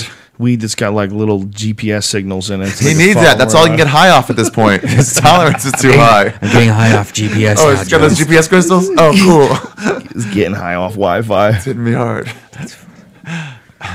How long before they actually just spray you with some shit they can track you with? They probably already have the capability probably of already deciding whether or happened, not When they you do do it. that, they can track you already. Yeah, I mean, it's not hard to find you just through your Most Twitter. people are on the grid. Yeah, Twitter, your Going to fucking Joe's credit house, cards. going to Burbank, I'm at the airport. Shit, They let you gotta- go about your business. They don't care what you do most of the time. most of the time until you oppose them. Until you're in until you some go sort to of a a bomb position where you might maker be trying to factory. take over. Can you imagine the kind of tapping they have on Ron Paul's information? Yeah, he can't even have. He can't order pizza without them breaking down the wording. Shit. How long is Arj Barker going to be here for? He said till Monday. Okay. Isn't it amazing that they're so ignoring this Ron Paul cat and then pushing this Rick Santorum dude on everybody? Well, at least he's not a Mormon. There's been evidence of voter fraud in Maine, by the way. Ron Paul supposedly won in Maine, and they were before even all the precincts were counted. They were giving it to Santorum. They're saying there's voter fraud in Maine. Really?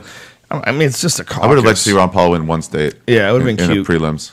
Well, you know what, man? I think this whole system's rigged. Of course it is. Really, absolutely, truly believe it. And I think these guys are just auditioning to be the CEO of a company where they're not even going to get a chance to say what the fuck gets to go on. And they're not going to get it anyway. Obama's going to win again. Obama's way better than Mitt Romney. He's way more charismatic.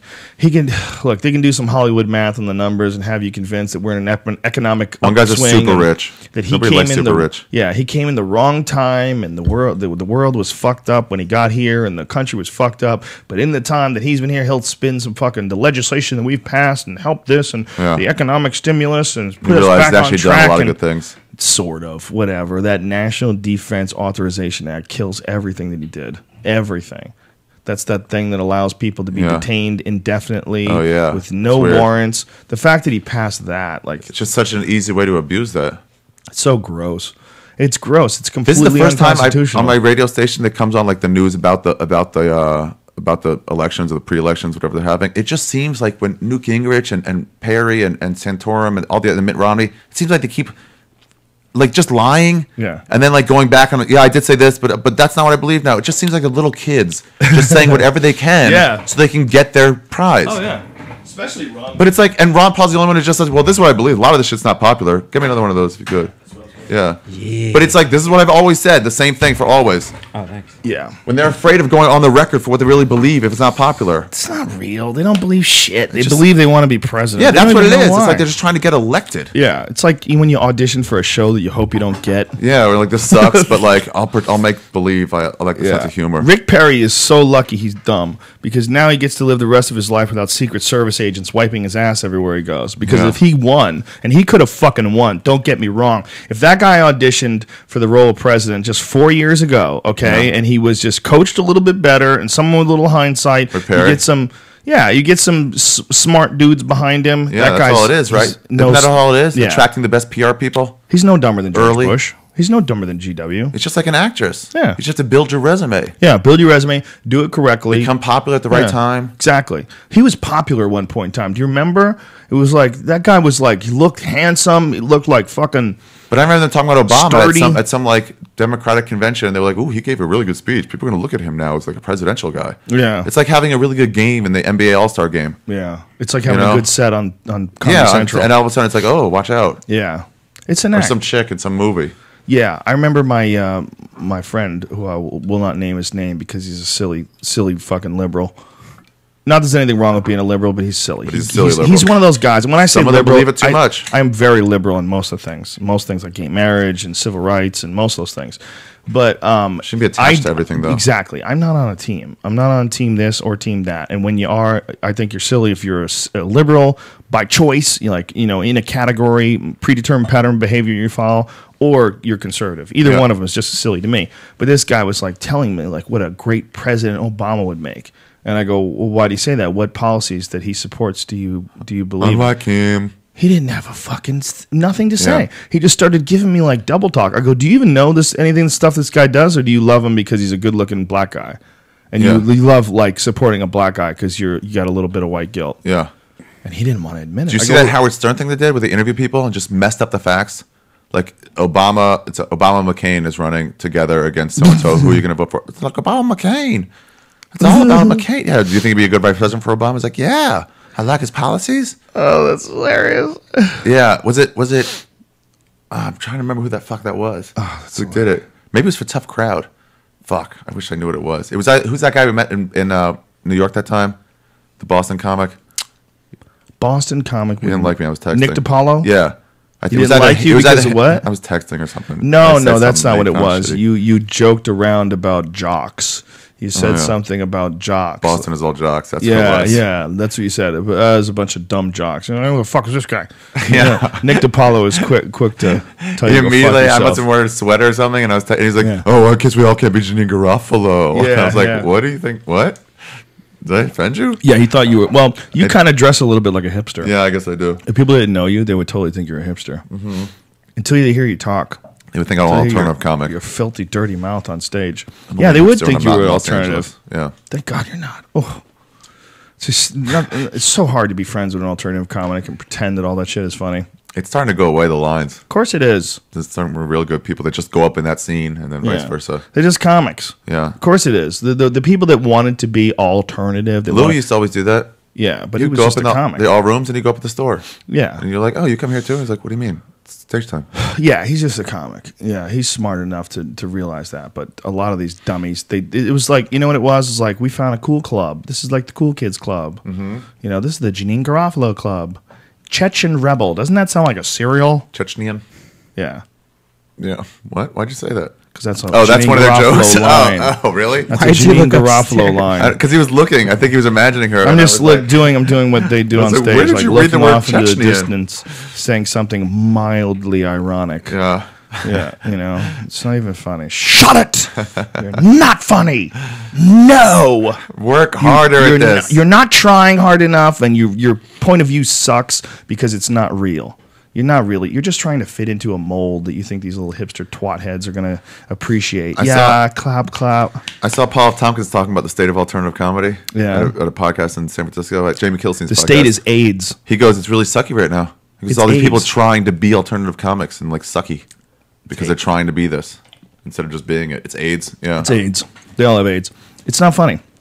And they're super snotty about it. It's like the thing about the grossest thing. Problem, the snottiness. The snottiness. Perceived snottiness. It's not even what you over what. You're not even putting out good art. Like shut your snotty mouth. It's not good stuff. It's not funny. You know, the bottom line is it was created. Some of it is. Yeah. But that's good comedy, period. It'd be good anywhere. The bottom line is the need for alternative comedy was created because the ones who were trying to do it weren't successful in other rooms. They weren't successful. Whether it's because they were performing for dumb crowds or whether they were performing for people that didn't appreciate what they were doing, so they had to find people who did. Yeah. That's all well and good, but they became, in a lot of ways, not all of them, totally generalizing and pigeonholing. But they had this like irony, this ironic disposition. Yeah, but they also became like sort of comedy bullies. Yeah. To like if you hung around them, like Bert Kreischer has a terrible story about them being fucking shitty to him. Really? Over at the UCB. Yeah. About how gross his experience was there. Like because it's like when people are bullied, they want to bully back. You know, children that are molested go on to become molesters. It's so weird. But then Ian Edwards, I met him in like Miami. What a terrible connection I did. Yeah, nobody even called me on it. You're like, whatever, just keep talking, stupid. Just keep rambling.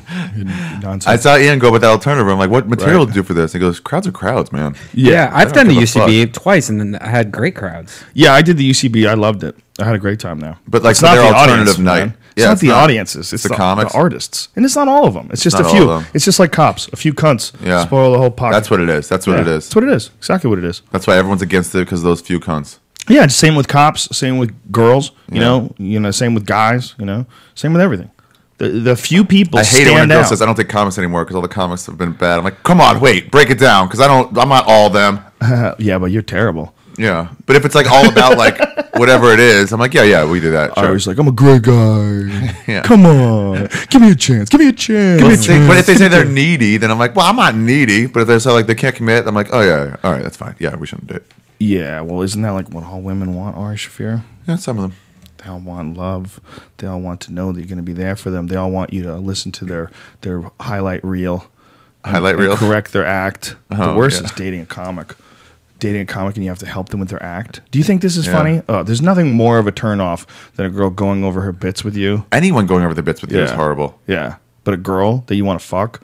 And she, okay, stop it. I want you to listen to my joke. Tell me if you think this is funny.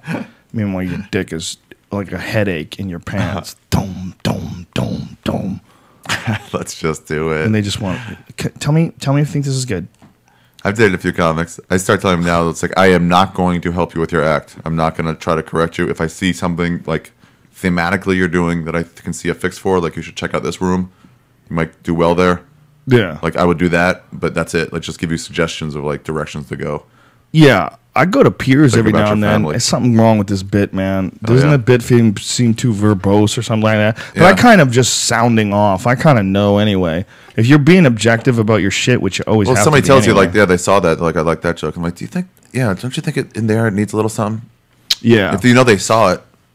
You kind of know, though. You know when something needs something if you're being really honest about it, right? Yeah. But sometimes they help you. They're like, well, have you ever thought about going from there into your family right there? And you're like, oh, I didn't. Yeah, you're right. Yeah, comics, Like, they're not writing you a joke. They're just like an angle you didn't think to take. Yeah, or good taglines. Or I had this King Kong bit that I was doing, and Louis C.K. pulled me aside. He goes, it was really funny. He goes, you should say that King Kong has this really cunty wife, too. And like do this whole thing about King Kong's cunty wife, probably at home. Why this whole thing about King Kong being like the most racist movie ever? That, that he was around these naked black women his entire life. He never gave a fuck. He saw one white chick in a dress and lost his fucking mind and had to have her. Really exactly what that movie was. They were dancing, these black girls. They had feathers on and shit. They were naked, tits hanging out, drums playing, fire dancing and shit. No one cared. And he's like, yeah, King Kong should have a really cunty wife. that was why he was still married, though. That's like the angle you always go to. Yeah, cunty wife. Cunty wife. It holds him back and keeps him from being funny. You think you would ever date a comic again? Casually date them, yeah. What about Little I Ass do Jack? that sometimes. Ugh. I think Duncan's dating Esther right now. Do you really? No, I'm just thinking. Oh my god! But I heard you're totally dating Natasha again. Ugh, no. That's getting so hot weird. in here. Damn. That'd be so weird. Could you even fucking imagine if you guys just swapped back and forth? And you're like, look, I know you left me before, but I wasn't the man that I am now. I'm a different man now. Look, it was cool. It was totally cool. It was totally cool back then when you went with Duncan. It's totally cool. Totally cool. If you just go right back to me because that's where you belong. And then as soon as you pull out, you nut it right in her eyes and say, "Fuck you! I've been waiting for 5 years to do this. Fuck you!" And you give her double fingers while you're naked. Fuck you! How many guys have done that? Got back with a girl, pretended to be in love with her just so they could shoot a load on her, do that? and then just say, "Fuck you!" You ever see that old movie called The Heiress? The Heiress? Yeah, it's about this girl who got jilted, and she just waits to get revenge for decades. That's like I spit on your grave. That type of shit. Yeah. I have girls that I wait on just to fuck, like Megan Fox and Lindsay Lohan. I think in 12 years they would probably be doable once they hit the wall. Yeah. You know who I think you can get? Brett Butler from Grace Under Fire. Yeah. She needs a place to stay, right? She needs a place to stay. You can take her. Stay on my face, Brett Butler. Yeah. She was okay in her day. We talked about her back on the last show about how crazy it was that she was one of the Chuck Lorre. She was a Chuck Lorre show. Grace Under Fire. That guy has just been around forever, just churning out the hits. And she was all cracked out, and she said there was always the rumor on the set that she had done some crazy thing, threw a drink in his face, said some mean shit. Really? And she got gone from that. Yeah, that killed powerful as fuck. Yeah. You think he cares that you're rated 12th? Yeah, you're not supposed to do that. I make a lot of money. You're not supposed to do that anyway. That's what killed Titus's show too. You ever turn something down for money? Like somebody offers to sponsor this, and you're like, that doesn't go with what I do at all. Oh yeah, definitely. Yeah, it's like people can turn down money. Chuck Lorre says, I have plenty of money. I'll just cancel. I'll just not do your show anymore. I'll kill your show before it goes to syndication. If you're going to be a complete asshole to me, then I'm not going to work for you. They killed Titus's show before it went to syndication. Yeah, he had some crazy blowout. Remember that TV show I've talked about a few times that no one can remember it? What show? It's called Mr. Smith. It was about a monkey that was president. Yeah. Oh, yeah. And it's impossible. Black and white. No, that's you're thinking of Mr. Smith Goes to Washington or Hollywood or something. This is a TV show, and somebody uploaded a 5-second commercial on YouTube the other day, and so I finally. Oh, great. It's not me. So I finally found I have a screenshot of the monkey, so I don't know if I'm going crazy. Whoa, that's an orangutan. It's an orangutan, but this is what it looked like. He was the president, and he was some kind of animated or Muppet, realistic Muppet type Alf type thing. Oh, so it wasn't it wasn't a real. I think they used both. That sounds like when NBC went to 7:30 prime time. Yeah, they tried that. Small Wonder, I think, was there. It was NBC also. My Two Dads. It was NBC. Yeah, it seemed like that bunch, and they were all way worse than a regular sitcom. It's like, so you think sitcoms are shitty? Think what wouldn't have made it. Right. Here, I want to read this about the cannabis thing. Okay. There's by Robert Reich, who wrote it. There's a widely held misconception that businesses in California medical cannabis industry are prohibited from making a profit. In reality, no California law prohibits cannabis-related businessmen from making a profit. Opponents of medical pot, I'm going to translate it as I read it, however, have done a masterful job spreading disinformation since SB 420 was signed into law in 2003. The disinformation has become so prevalent that it is affecting safe access to medical cannabis patients Blah, blah, blah. Okay, and resulted in State Senator John whatever releasing a letter debunking the widely held misconception that profit is not permitted for medical cannabis providers under California law. I'm looking at Brian's moth. The giant moth? The one that he smoked? And smoked its shit. Why would you smoke something that came out of that thing's ass? The liquid looks so trippy that I'm like, I wonder if this would do anything. I mean, it didn't look like poop. It's probably fucking poison. No, it was probably poop or something. It's probably massive. And I lit it anyway. Poison. It's probably, you know what it is? It probably had a miscarriage right there on your floor. Yeah, I bet it was pregnant. I bet that was pregnant. Could be. Because it was on my door for 2 days. Yeah. Jesus Christ, Brian. You're going to die. It's not good. Whatever it is, it's not good. You have like one of those porch entries, right? Where it goes over, where you can stay in the rain. You won't get wet. Yeah. Do moths love that? Nice. Whose balls are those? Yeah. It's Valentine's Day balls. Whose balls are those? Just downloaded? I can show it this way. Are those your balls? Huh? Are those your balls? No.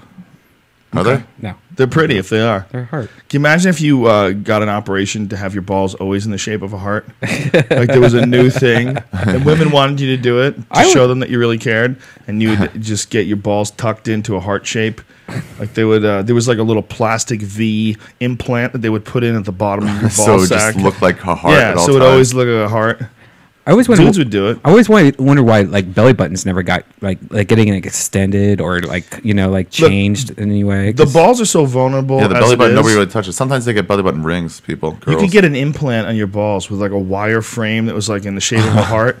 Like those old ladies' dresses from from the old days where they had to poof them out. Yeah, they just spread it out like a bat wing, like the bat wing over the balls, and spread it out. From antebellum days. Your fucking balls are already super vulnerable. If somebody kicks you in the balls and you have an implant in there, it's gonna even hurt anymore. But there's so much extra skin you can do stuff with there. Yeah, there's so much. Totally. Well, that's what we were talking about. The guy who got fucked to death by the horse. He had like a whole binder. Yeah, like a fucking a notebook binder. Of rings coming off. Yeah, his why balls. not? Of course, eventually you'll do that. People will put it in the shape of a heart. That'd be sweet. It'll be a cupcake like makers. It'd be way easier to get girls to suck on them. That's where you'd keep your hard drive. Way easy. Well, no, that's not true. If there's an excuse to take your dick out, suck on your balls will suck on your balls. You definitely increase the odds of it happening. Yeah. If a girl won't suck on your balls, you really shouldn't be with her. I don't like it. I think it tickles. You got problems. You don't. It doesn't tickle you at all. If a girl will suck on your balls, my girlfriend loves it, but it tickles me. That used to be Paulie's move. He would take it out. She'll do anything. Take his balls out? He would just take it, dick out. Just his whole dick. Yeah, and he would say like either they're going to do this or they're not, and we're going to find out right now. Yeah, but I mean, girl you're dating. Girl you're dating will suck your balls. Some girls won't suck the balls. They'll suck your dick. Really? But there's a line they won't cross. There's girls who you can't come in their mouth. That's another huge turn. While I was married, Allie was walking by, and we were pretending. I just have my balls out all the time. Right. At the store, just all the time, just have my dick and balls out, and we were trying to convince this one girl to no, it's totally normal. They smell fine. You should suck it. Oh, I remember this. And then Allie walked by and pretended like, oh really? Yeah, I have. She pretended like she didn't know me, and she was like, hey, what's going on? She's like, do you know this guy? Like, no, what's happening? I love the Comedy Store. It's so fun here. They were like, we're trying to explain, like, it's totally cool. Just suck this guy's dick. She's like, oh yeah, what do you mean? Yeah, I'll do it. She was like, we're together. So she starts blowing you. So she was like, yeah, it tastes fine, whatever. I'm going back inside. And then she would just walk out as you're trying to convince this girl that it is totally normal. Do you have this on tape? Somewhere. Oh, that's hilarious. Like, it was so weird and nobody got embarrassed for it. It's like, yeah, she does it. I'm with her. Yeah. Of course. What did the girl say? She was so confused by it. She's like, what is happening? That was really funny. Wow. What kind of world is Allie this? was awesome. Wow. She was. Wow, that's pretty now crazy. She's into Jesus. Is she really? Whoa. Oh no.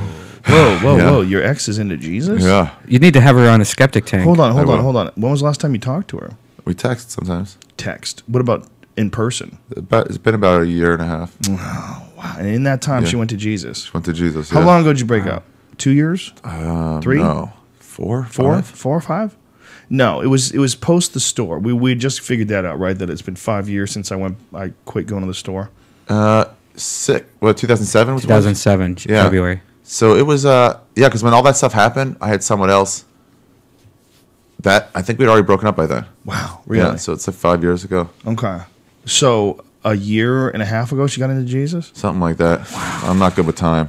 Marijuana's definitely ruined that. Is it a guy? Time. What? You think it's a guy that's into Jesus? No. It's just like, she didn't want to do whatever she was doing anymore.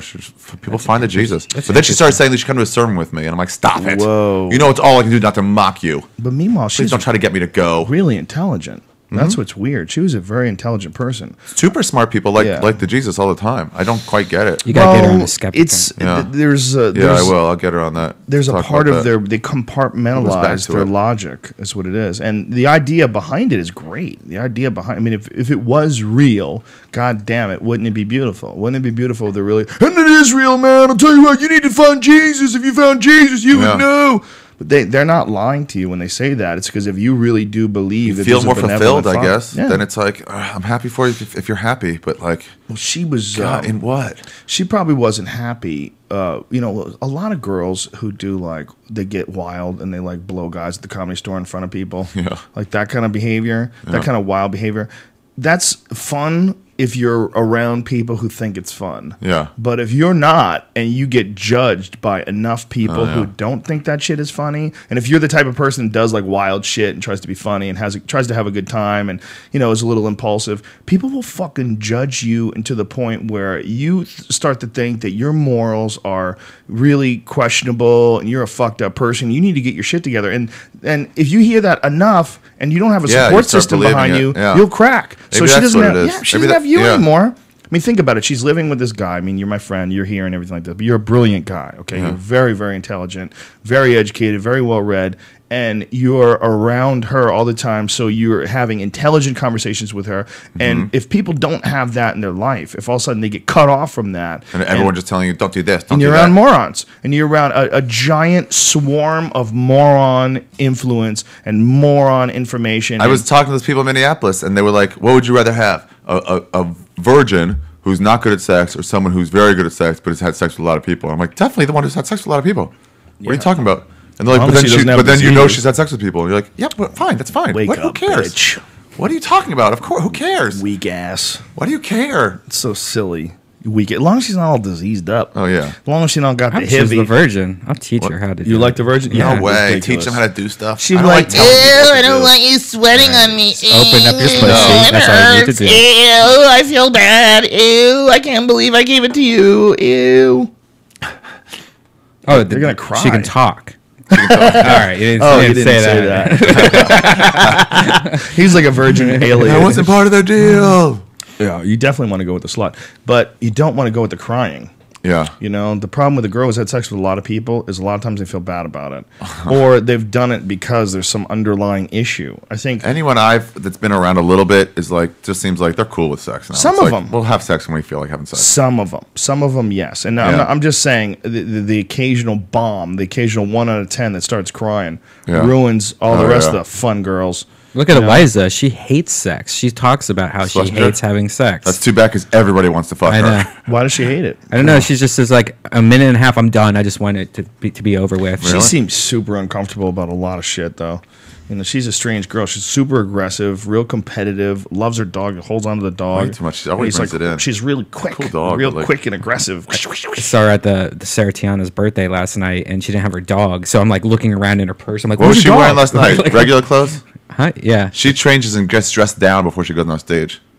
That's how cool as she is as a comic. She doesn't want to get judged by anybody looking at her or anything like that. She's hot. She's got a great body. She puts on a loose T-shirt and jeans and flabby, and then she goes back to the car, gets into nice clothes, attractive clothes, and then goes out with her girlfriends. What's up?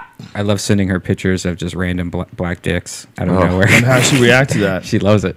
Yeah, you say she loves it. She might be saving them up in a portfolio for when you start getting rich, and she's gonna fucking sue you. Right. How about that? Yeah. Gosh. Sure. Could be, man.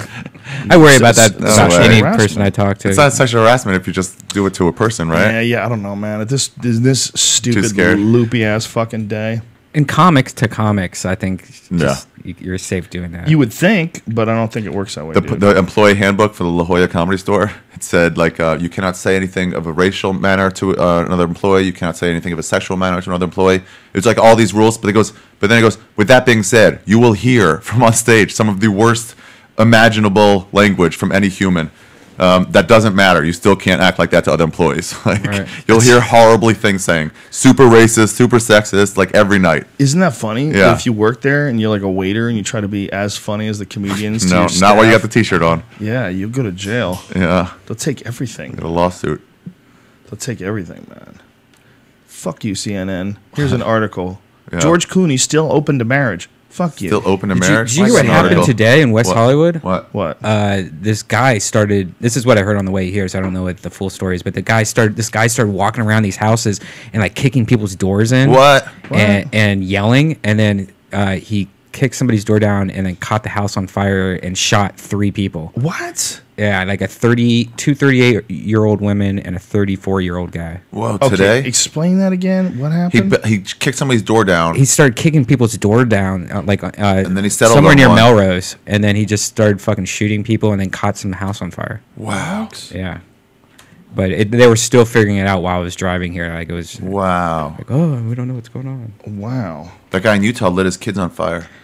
No, he killed them with a hatchet and then blew the first? house up. And then lit it on fire. And then blew the house up. Why do I feel better about that? It's horrific what he Yeah, did. I thought he just lit them all on fire to have to burn to death. No, it's terrible. What he did was the social worker came that was supposed to babysit him while he's with the kids. Was supposed to be there. He's not supposed to have. And they ran into the house. He grabs them, pulls them in, pushes the guy out, kills the kids with a hammer. The guy opens the door. He smells gas. And then the guy who kills the kids with a hatchet, rather, and blows up the house and kills all of them. Because if he can't have them, no one can. I don't know what the reason. I think he lost custody. He'd killed the wife. He had killed the wife? Yeah, he killed the wife, and he was under suspicion of it. And while he was under suspicion, they found questionable pornography on his computer. Questionable? I heard it was what it was that child just proves porn. he didn't love his wife because he had porn? It was child porn, but it was animated. It was animated child porn. Animated so it was child really, porn. Yeah. That's so weird. I didn't even think they had that. This is, by the way, third. They got that stuff for everybody now. Third-hand information. Do you know that Jerry Sandusky was trying to gain the right to go onto his back porch? Oh, he was going on his back porch. and They while he pulled was him there, out. he was looking at an elementary school. And you're like, where he what? lives. Yeah. That's where he lives? Yeah. So we can look at an elementary school? That wasn't even part of the beginning part of the story? Right. He's a monster. That guy's a fucking monster. He wants a chance to get to see his grandkids so he can have one more before he goes away. It's so crazy that guy got as far as One he more got. taste. Yeah. When you hear him talk about it, it's scary as fuck. Just the way he talked about it. Are you attracted to children? Am I attracted to children? That's how he answered it. He didn't say no. No, stop. No, of course not. What? I think he might be struggling with it like really hard. Oh God. Well, they say that almost everybody that is in that sort of a situation got molested when they were young. Yeah. That's how those people reproduce. Isn't it nuts? That's their method of reproduction. What a fucking crazy thing. Yeah. Isn't it nuts that you can imprint that into a child's mind? Yeah. I mean, I don't think it's 100%. That's how you ensure the species moves on. There's a lot of people that get molested that don't wind up doing that. And they, it's like people who are around when their father beats their mother. Some people, they grow up to beat their wife as well. It like becomes, or if your parents beat you, you beat your kids. Yeah. And some of them, it's the opposite way. They're like, there's no way I think I'd ever it hit my just kids. depends if you like it. Like when I got molested by that babysitter, she was That's hot, totally and different. I loved it. That's totally different. You were like, what? How old were you? Like 10 or 11. And she was a chick, and she was pretty. No, Yeah, that's not. See, that was fun for me. There's such a difference between a guy doing that to a little kid and a girl doing that to a little kid. Right. So I don't want some chick blowing my kids. I wouldn't want to come home and some fucking hot chick is blowing a 10-year-old boy. Yeah. I wouldn't want to see that. That would be fucked up, and you would have to call the cops and everything. But man, it would be. The only thing that'd be traumatic is the poor guy would probably be in love with her. Yeah. When you hear like She's my favorite babysitter. Yeah. Why can't you hire her anymore? She was so much more fun than the other ones. Oh, I'm friends with her on Facebook because I hunted her down. I wanted to marry her. Now she's way older than you. She's still hot, dude. Really? Is she? Yeah. Put up a link. Put up a link, dog. No. Just show me a picture on your phone. Just tweet it. Don't show it to the camera. Listen, just tweet it. No one's gonna care. People on Twitter absolutely are really do cool. not tweet it. Look, people on Twitter are really cool. You can tweet it just a picture, but don't tweet her name. No, I can't even do that. Tweet the shit out This of show's that too hooker. big nowadays. Tweet the shit out of that bitch. What's her name? I'm not saying what her name is. I almost fucking said it too. That was a great. It sounded reasonable too, and it came out of your mouth. I was like, oh wait, no, that's all of it. Really good. At just say her first and last name. Really good at convincing people. Okay. That's What's how I her name? was the host of Fear Factor. You're like, it's way worse. Which, by the way, is canceled forever. No, it got canceled again? It's over. For real? It's over, folks. Sorry. That sucks. I'm sorry, man. Oh, it's okay. It's good. So it's 100% now. It's too whore-like, yeah. I enjoyed the money. Thank you very much. I enjoyed the time. I enjoyed hanging out with all the Fear Factor people. There's a fucking awesome group of people, but I'd rather do my own thing. Even though it was great money, I'm not hurting for money. I'm all right. That's the only thing I feel bad for you for. It's like, yeah, it was fun money. It was good, but the reality is, I really enjoy working for the UFC and doing comedy 100 times more. Yeah, it was okay to do. It was fun. It was fun to be back with all the people. I loved all the people and work with them again, but. Yeah. The difference between the enjoyment you get of doing something that you really love doing and the enjoyment was still a badass job. As far as jobs go, it was the fucking shit. I would never complain about it. I have in the past, and it sounds really douchey. That's a problem. No one can really understand that. Yeah. No one can really understand that you get complacent with it, like you start expecting that kind of money once you get it. It was fun because the people that I worked with were fun, and the cast, the contestants this year were awesome. There was a lot of great contestants, a lot of really fucking funny people, really crazy people. But it is what it is, and it's over. The end. Apparently, it was I can't believe that. Hard for them to get advertisers for it. Oh, really? Yeah. Damn, you should have aired that donkey one. Yeah, I got it on my phone. Holla at your boy. What is that? That's the girl. Oh, that's her? That's your former babysitter? Yeah. Oh, shit. Let me see her. I won't show anybody. She also does some douche who's wearing sunglasses indoors. She also does karate. She does karate? Yeah. Oh, that's her now? Yeah. That's not bad. That's what I'm saying. That's not bad. Where she live? Looking thin. What's state? I don't even want to say. Midwestern? Yeah. It was, Midwestern, yeah. Say that. If you catch that in the Midwest, that's totally fine. You're like, that's great. Good enough. And she's like a black belt in karate or something like that. Nice. She'd kick your ass and suck your dick. Yeah. She has a nice family now. And yeah, she's got kids? Yeah, that's okay, you haven't heard my bit. No. Do you have a bit about it? Yeah, because I'll see it Friday night at the Ice House. Ice House in Pasadena. Definitely. What time's the show?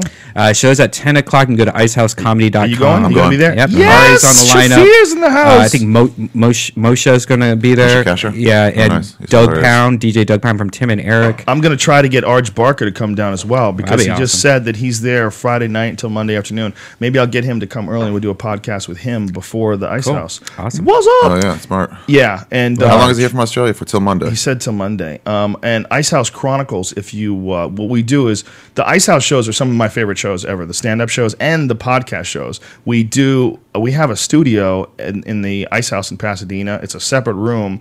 And what we do is we start the show and we start a podcast just a little bit before the show. And then people just run back, do a set, and then come back and hang out. It's a fucking best hangout. Everybody gets high. It's so fun. Out. The last one, I got so fucking high from that weed that weed's awesome. That I was shaking, and then Brody was supposed to be on from me. He's like, I can't. Brody's like, I can't go up, and I'm like, either can I? And I'm like, I've never been this stoned before. Everybody got too high. And I had to go up. I was forced to go up on stage. Had the best set I've ever had in my life. Oh, you can go up totally high if you know your material. It worked. Are you sure, or was it like that time in Facts of Life? No, where, the rich girl. She had to write the support, and she kept procrastinating. And then she got high and wrote it, and she was like, "That's so long." It was definitely the best. But the next morning, it was a terrible report. About the facts of life. It wasn't Jill. Who was the rich girl? Not Tootie. Blair. Yeah, it was Blair. Blair was kind of hot, but a and it little was chubby. like 3 words per page. She was a little chubby but hot. She had to fight it. I'm sure they had network heads going like, "Listen, you need you to eat less right now." But she was a good kisser. Probably. She kissed you like you were ice cream. Oh God, I gotta watch that show again with them in mind as just young women Dirty in a bitches. boarding house. And how much were they fucking on the side? Probably a bunch. Probably it's as much as they probably wanted hard to. for a woman who's in a position like that where they become like super successful. It's probably hard for them to find mates. If a woman is making a ton of money, like a Jennifer Aniston type woman, she's dating some like regular dude now, right? Isn't she dating some like regular guy? It's hard to get someone to look at you as a regular person. Yeah, that takes a long time. Well, not only that, man. I think for women, it's like a normal thing for the man to be more successful than the woman. Yeah. And when the woman is like way more successful than the man, I think it gets sketchy. Yeah. You know, I was in some waiting room at some like dentist or something, and I saw a magazine with the one hot chick from, or not the one hot chick, but from the Desperate Housewives, the one who used to be on Superman, Lois and Superman. The fake Eva. Not Eva Longoria, the one who's just slightly less hot than Eva Longoria. Yeah. Tara Hatchett. Tara Hatchett. Terry Hatcher. Yeah, and she said Tara Patrick, who's way hotter. We ended up getting it. Tara Patrick would be shit if they just put her in one of those shows. Yeah, but she said from now on, she's never gonna let like herself pay for a date. She still expects like everyone to pay. Really? Guys, yeah, because that's how it works. What? Yeah, that's ridiculous. She's worth like $100 million. Yeah, but like, what do you mean you have so much more money than me? Just pay for it. Yeah, no, Ari. You have to pay for it. You have to buy her dinner and then beg her for sex. Yeah.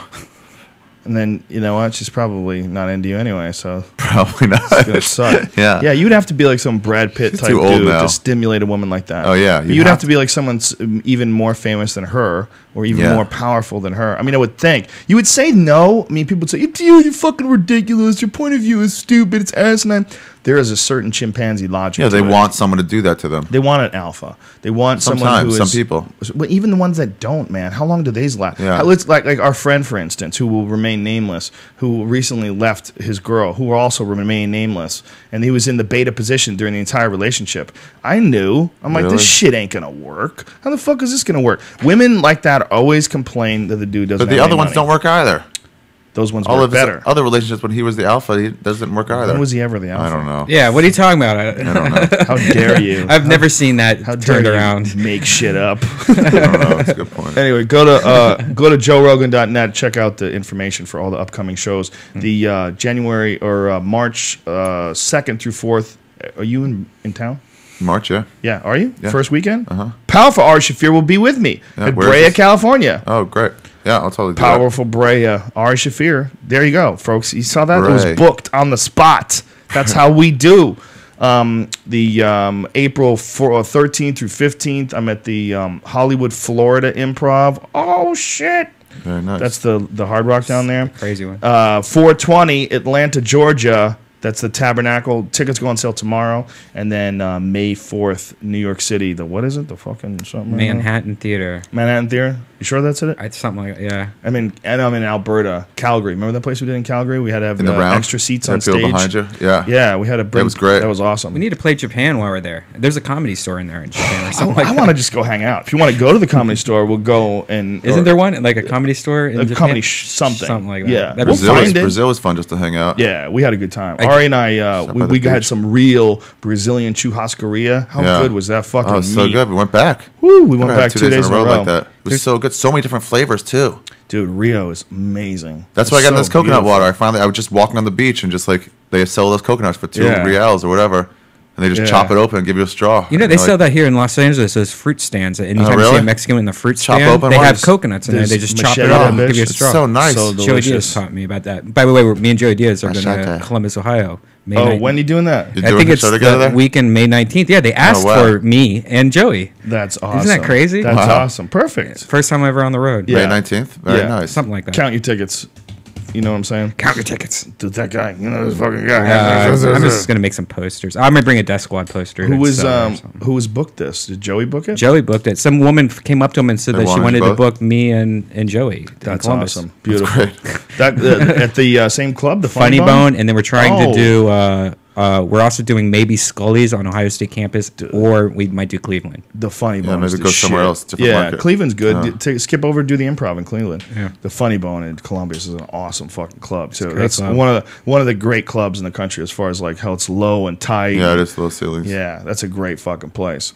All right, so that's all that information. HigherPrimate.com. Can I announce some dates? Fuck yeah! What do you got? Well, in March 15th, I'm doing Easton, Maryland at the Avalon Theater. Do you have a website where everybody can see all your dates if they don't remember this? AriTheGreat.com. Boom! You can remember that. AriTheGreat.com. Ari They're all up there on Twitter.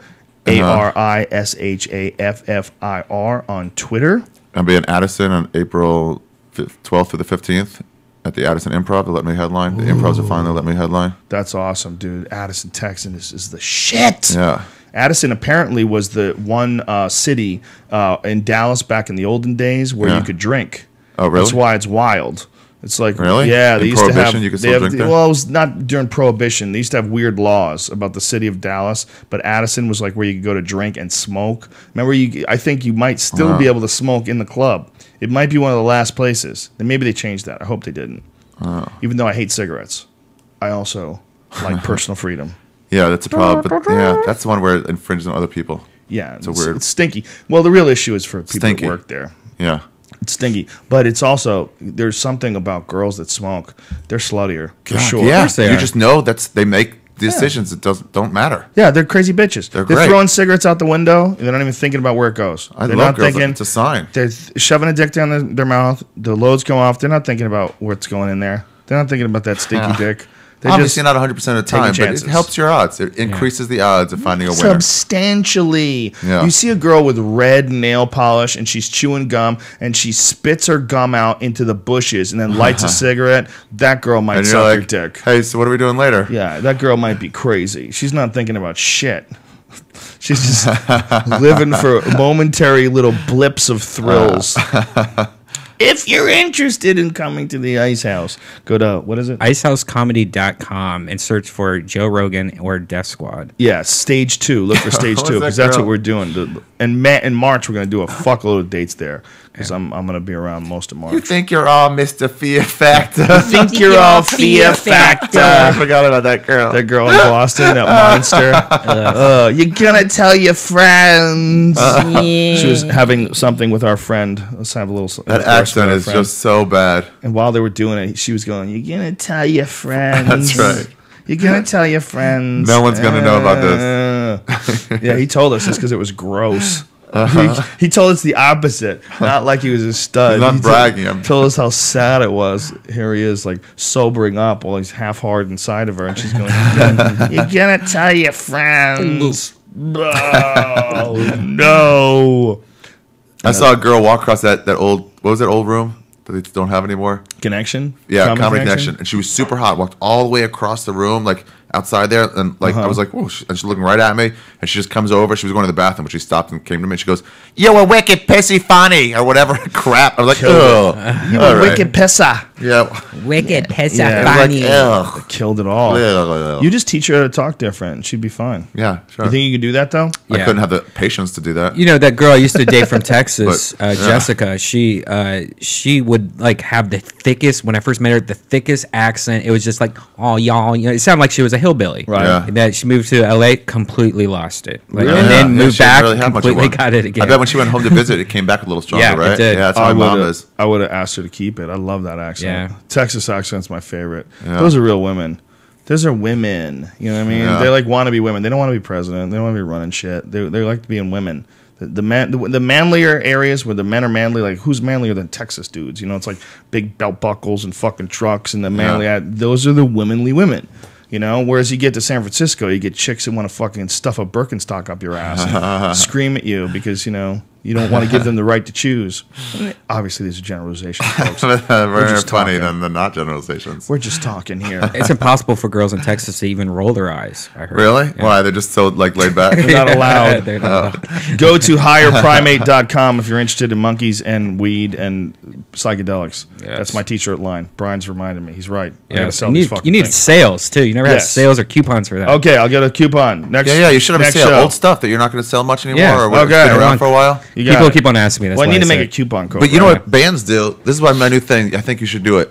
A T-shirt of the year every year. It's some new design. Oh, that's a good idea. You know, because they had the old last year's T-shirts 50% off. You know what we should do? We should do a Joe Rogan Experience podcast T-shirt by this dude. Which dude? Worldwide Sweatpants, whatever the fuck his name is. Mike What's his name? Maxwell? Formal No. Sweatpants? Formal Sweatpants. That's Formal Formal Sweatpants. Sweatpants. That's not Mike Maxwell. But Maxwell did a great job with the Chicago posters, too. Yeah, have this guy. Those have were this awesome. guy do a T-shirt, but like that's your A once a 2012 year. T-shirt. Yeah, it's not a bad idea. What should it be on it?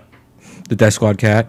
I'm tired of that cat, bro. Especially when you changed him. I'm just You going to do it changed him. myself now. Maybe You something like changed that. him. Maybe you, that you exact changed thing. him just to fuck Monkey Todd over. I know No, what you I did. changed it because that's All those guys that have that tattoo, you're like, it's a yeah, you marketing think you're move. cool. That's why Think you're people. cool? That guy said like, "Hey, I'm gonna get a tattoo." I'm like, "Don't do that. Don't fucking build heroes out of nowhere." Well, it's cool. It's like the old Marvel logo. It's kind of even hipper to What? have the old cat. Exactly. Yeah, It's a marketing Oh move. yeah, right. it's a good move. We started this new drink at the Comedy Store. It's called Suck My Cock. No, it's delicious. It's It's a Shirley, His cock is Temple delicious. with what's it called? Rum, cherry rum. Oh, what is it? It's just Shirley Temple with cherry rum in it. Oh. And so at first we called it Shirley's Period, but then we thought that just wouldn't catch on enough, so we course it called it would. Temple of Doom. Way Oh, I easier like off the that tongue. too. Yeah, exactly. So now it's just going to be, hey, you know what they originally called this?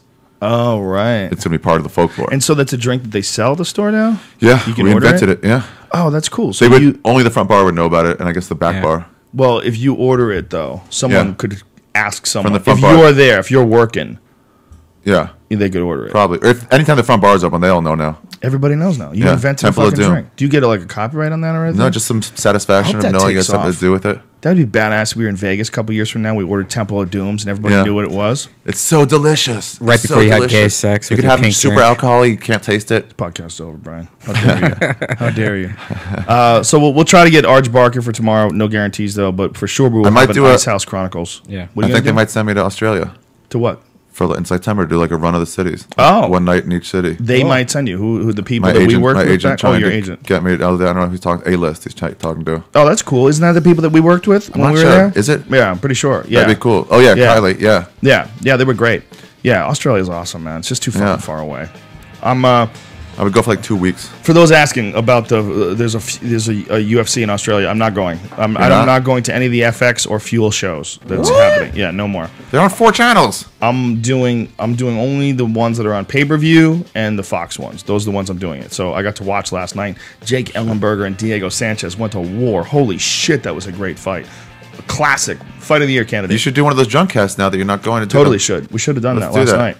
Next time we'll do that. We'll do a drunk cast. Yeah, why not? Yeah, we'll do it. We'll broadcast. I've never done one of those. I'll put. You know what? I'll set up a fucking TV in here. I'll bring a TV in here. We just do it at the Ice House. We don't have a TV at the Ice House, and we're not going to do it illegal. You fuckhead. No, we don't have to do it illegal. We just rent it on. We just rent it on Xbox. Oh, you rent it on Xbox? Yeah. Really? Yeah, or just get me an Xbox code from Dana.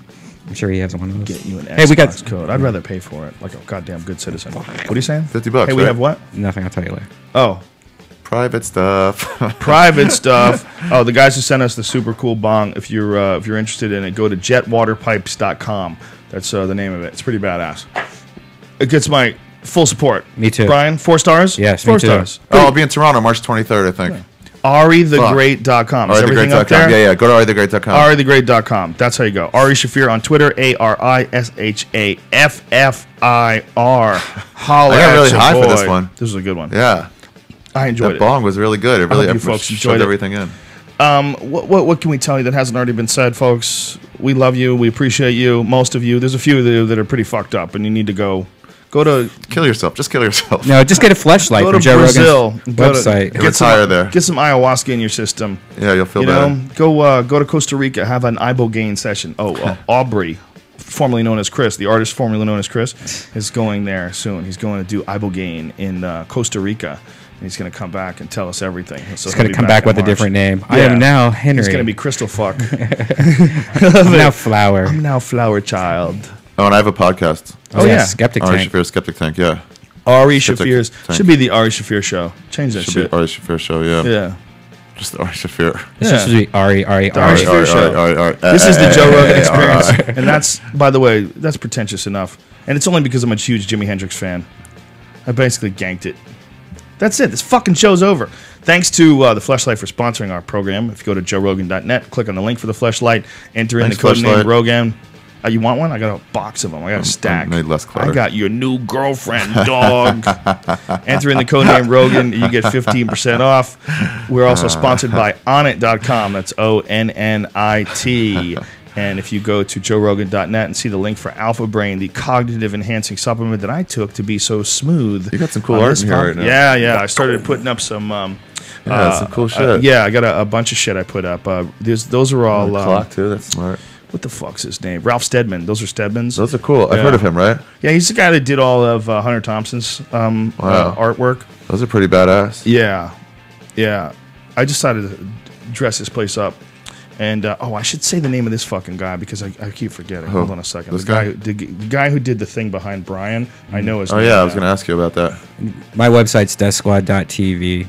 I have the review of the Vita right now. Also, we have 5,000 new podcasts I just put up. We got new Brian Callen, which has Wait a minute, how many podcasts do you have? 5,000,000. Oh, if you want to watch the best podcast that we do, it's the Ice House Chronicles. As far as fun, and that's also available on the Death Squad label. They're long. That'll take you the whole day. Yeah, they're really long. They're like a lot of them are 4 hours and shit.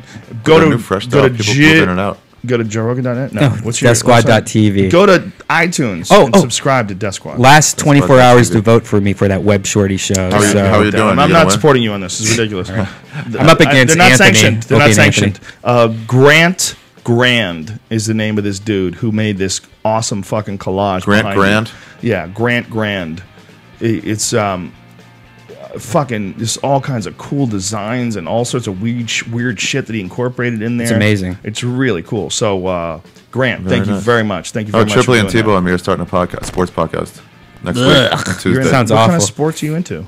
UFC, basketball. Oh, okay. Football. Sounds like the worst idea ever. Flashlight.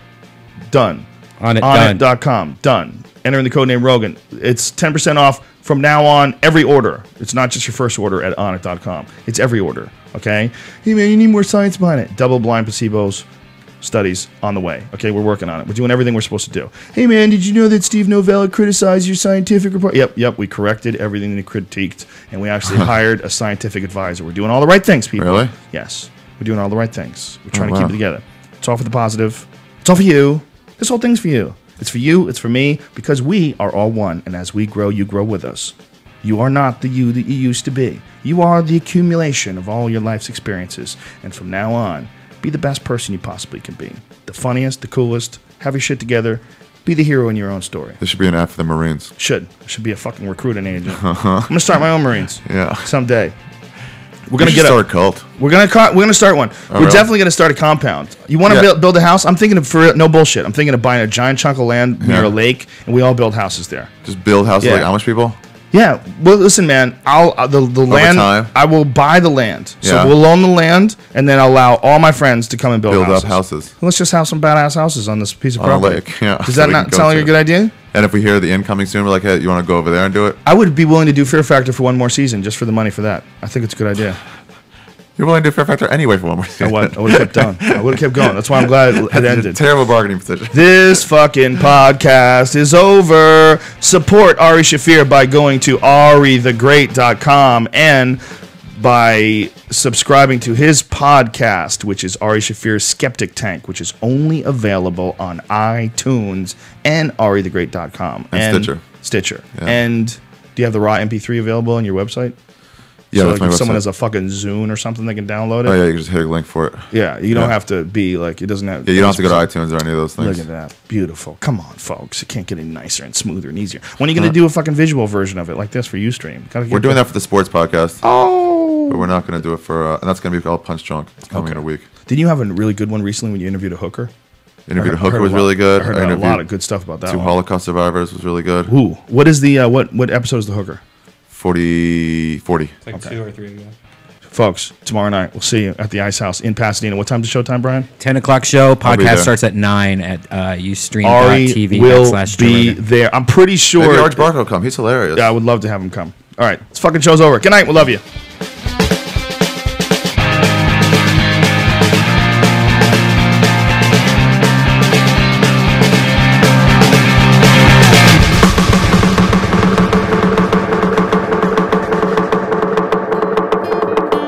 Thank you.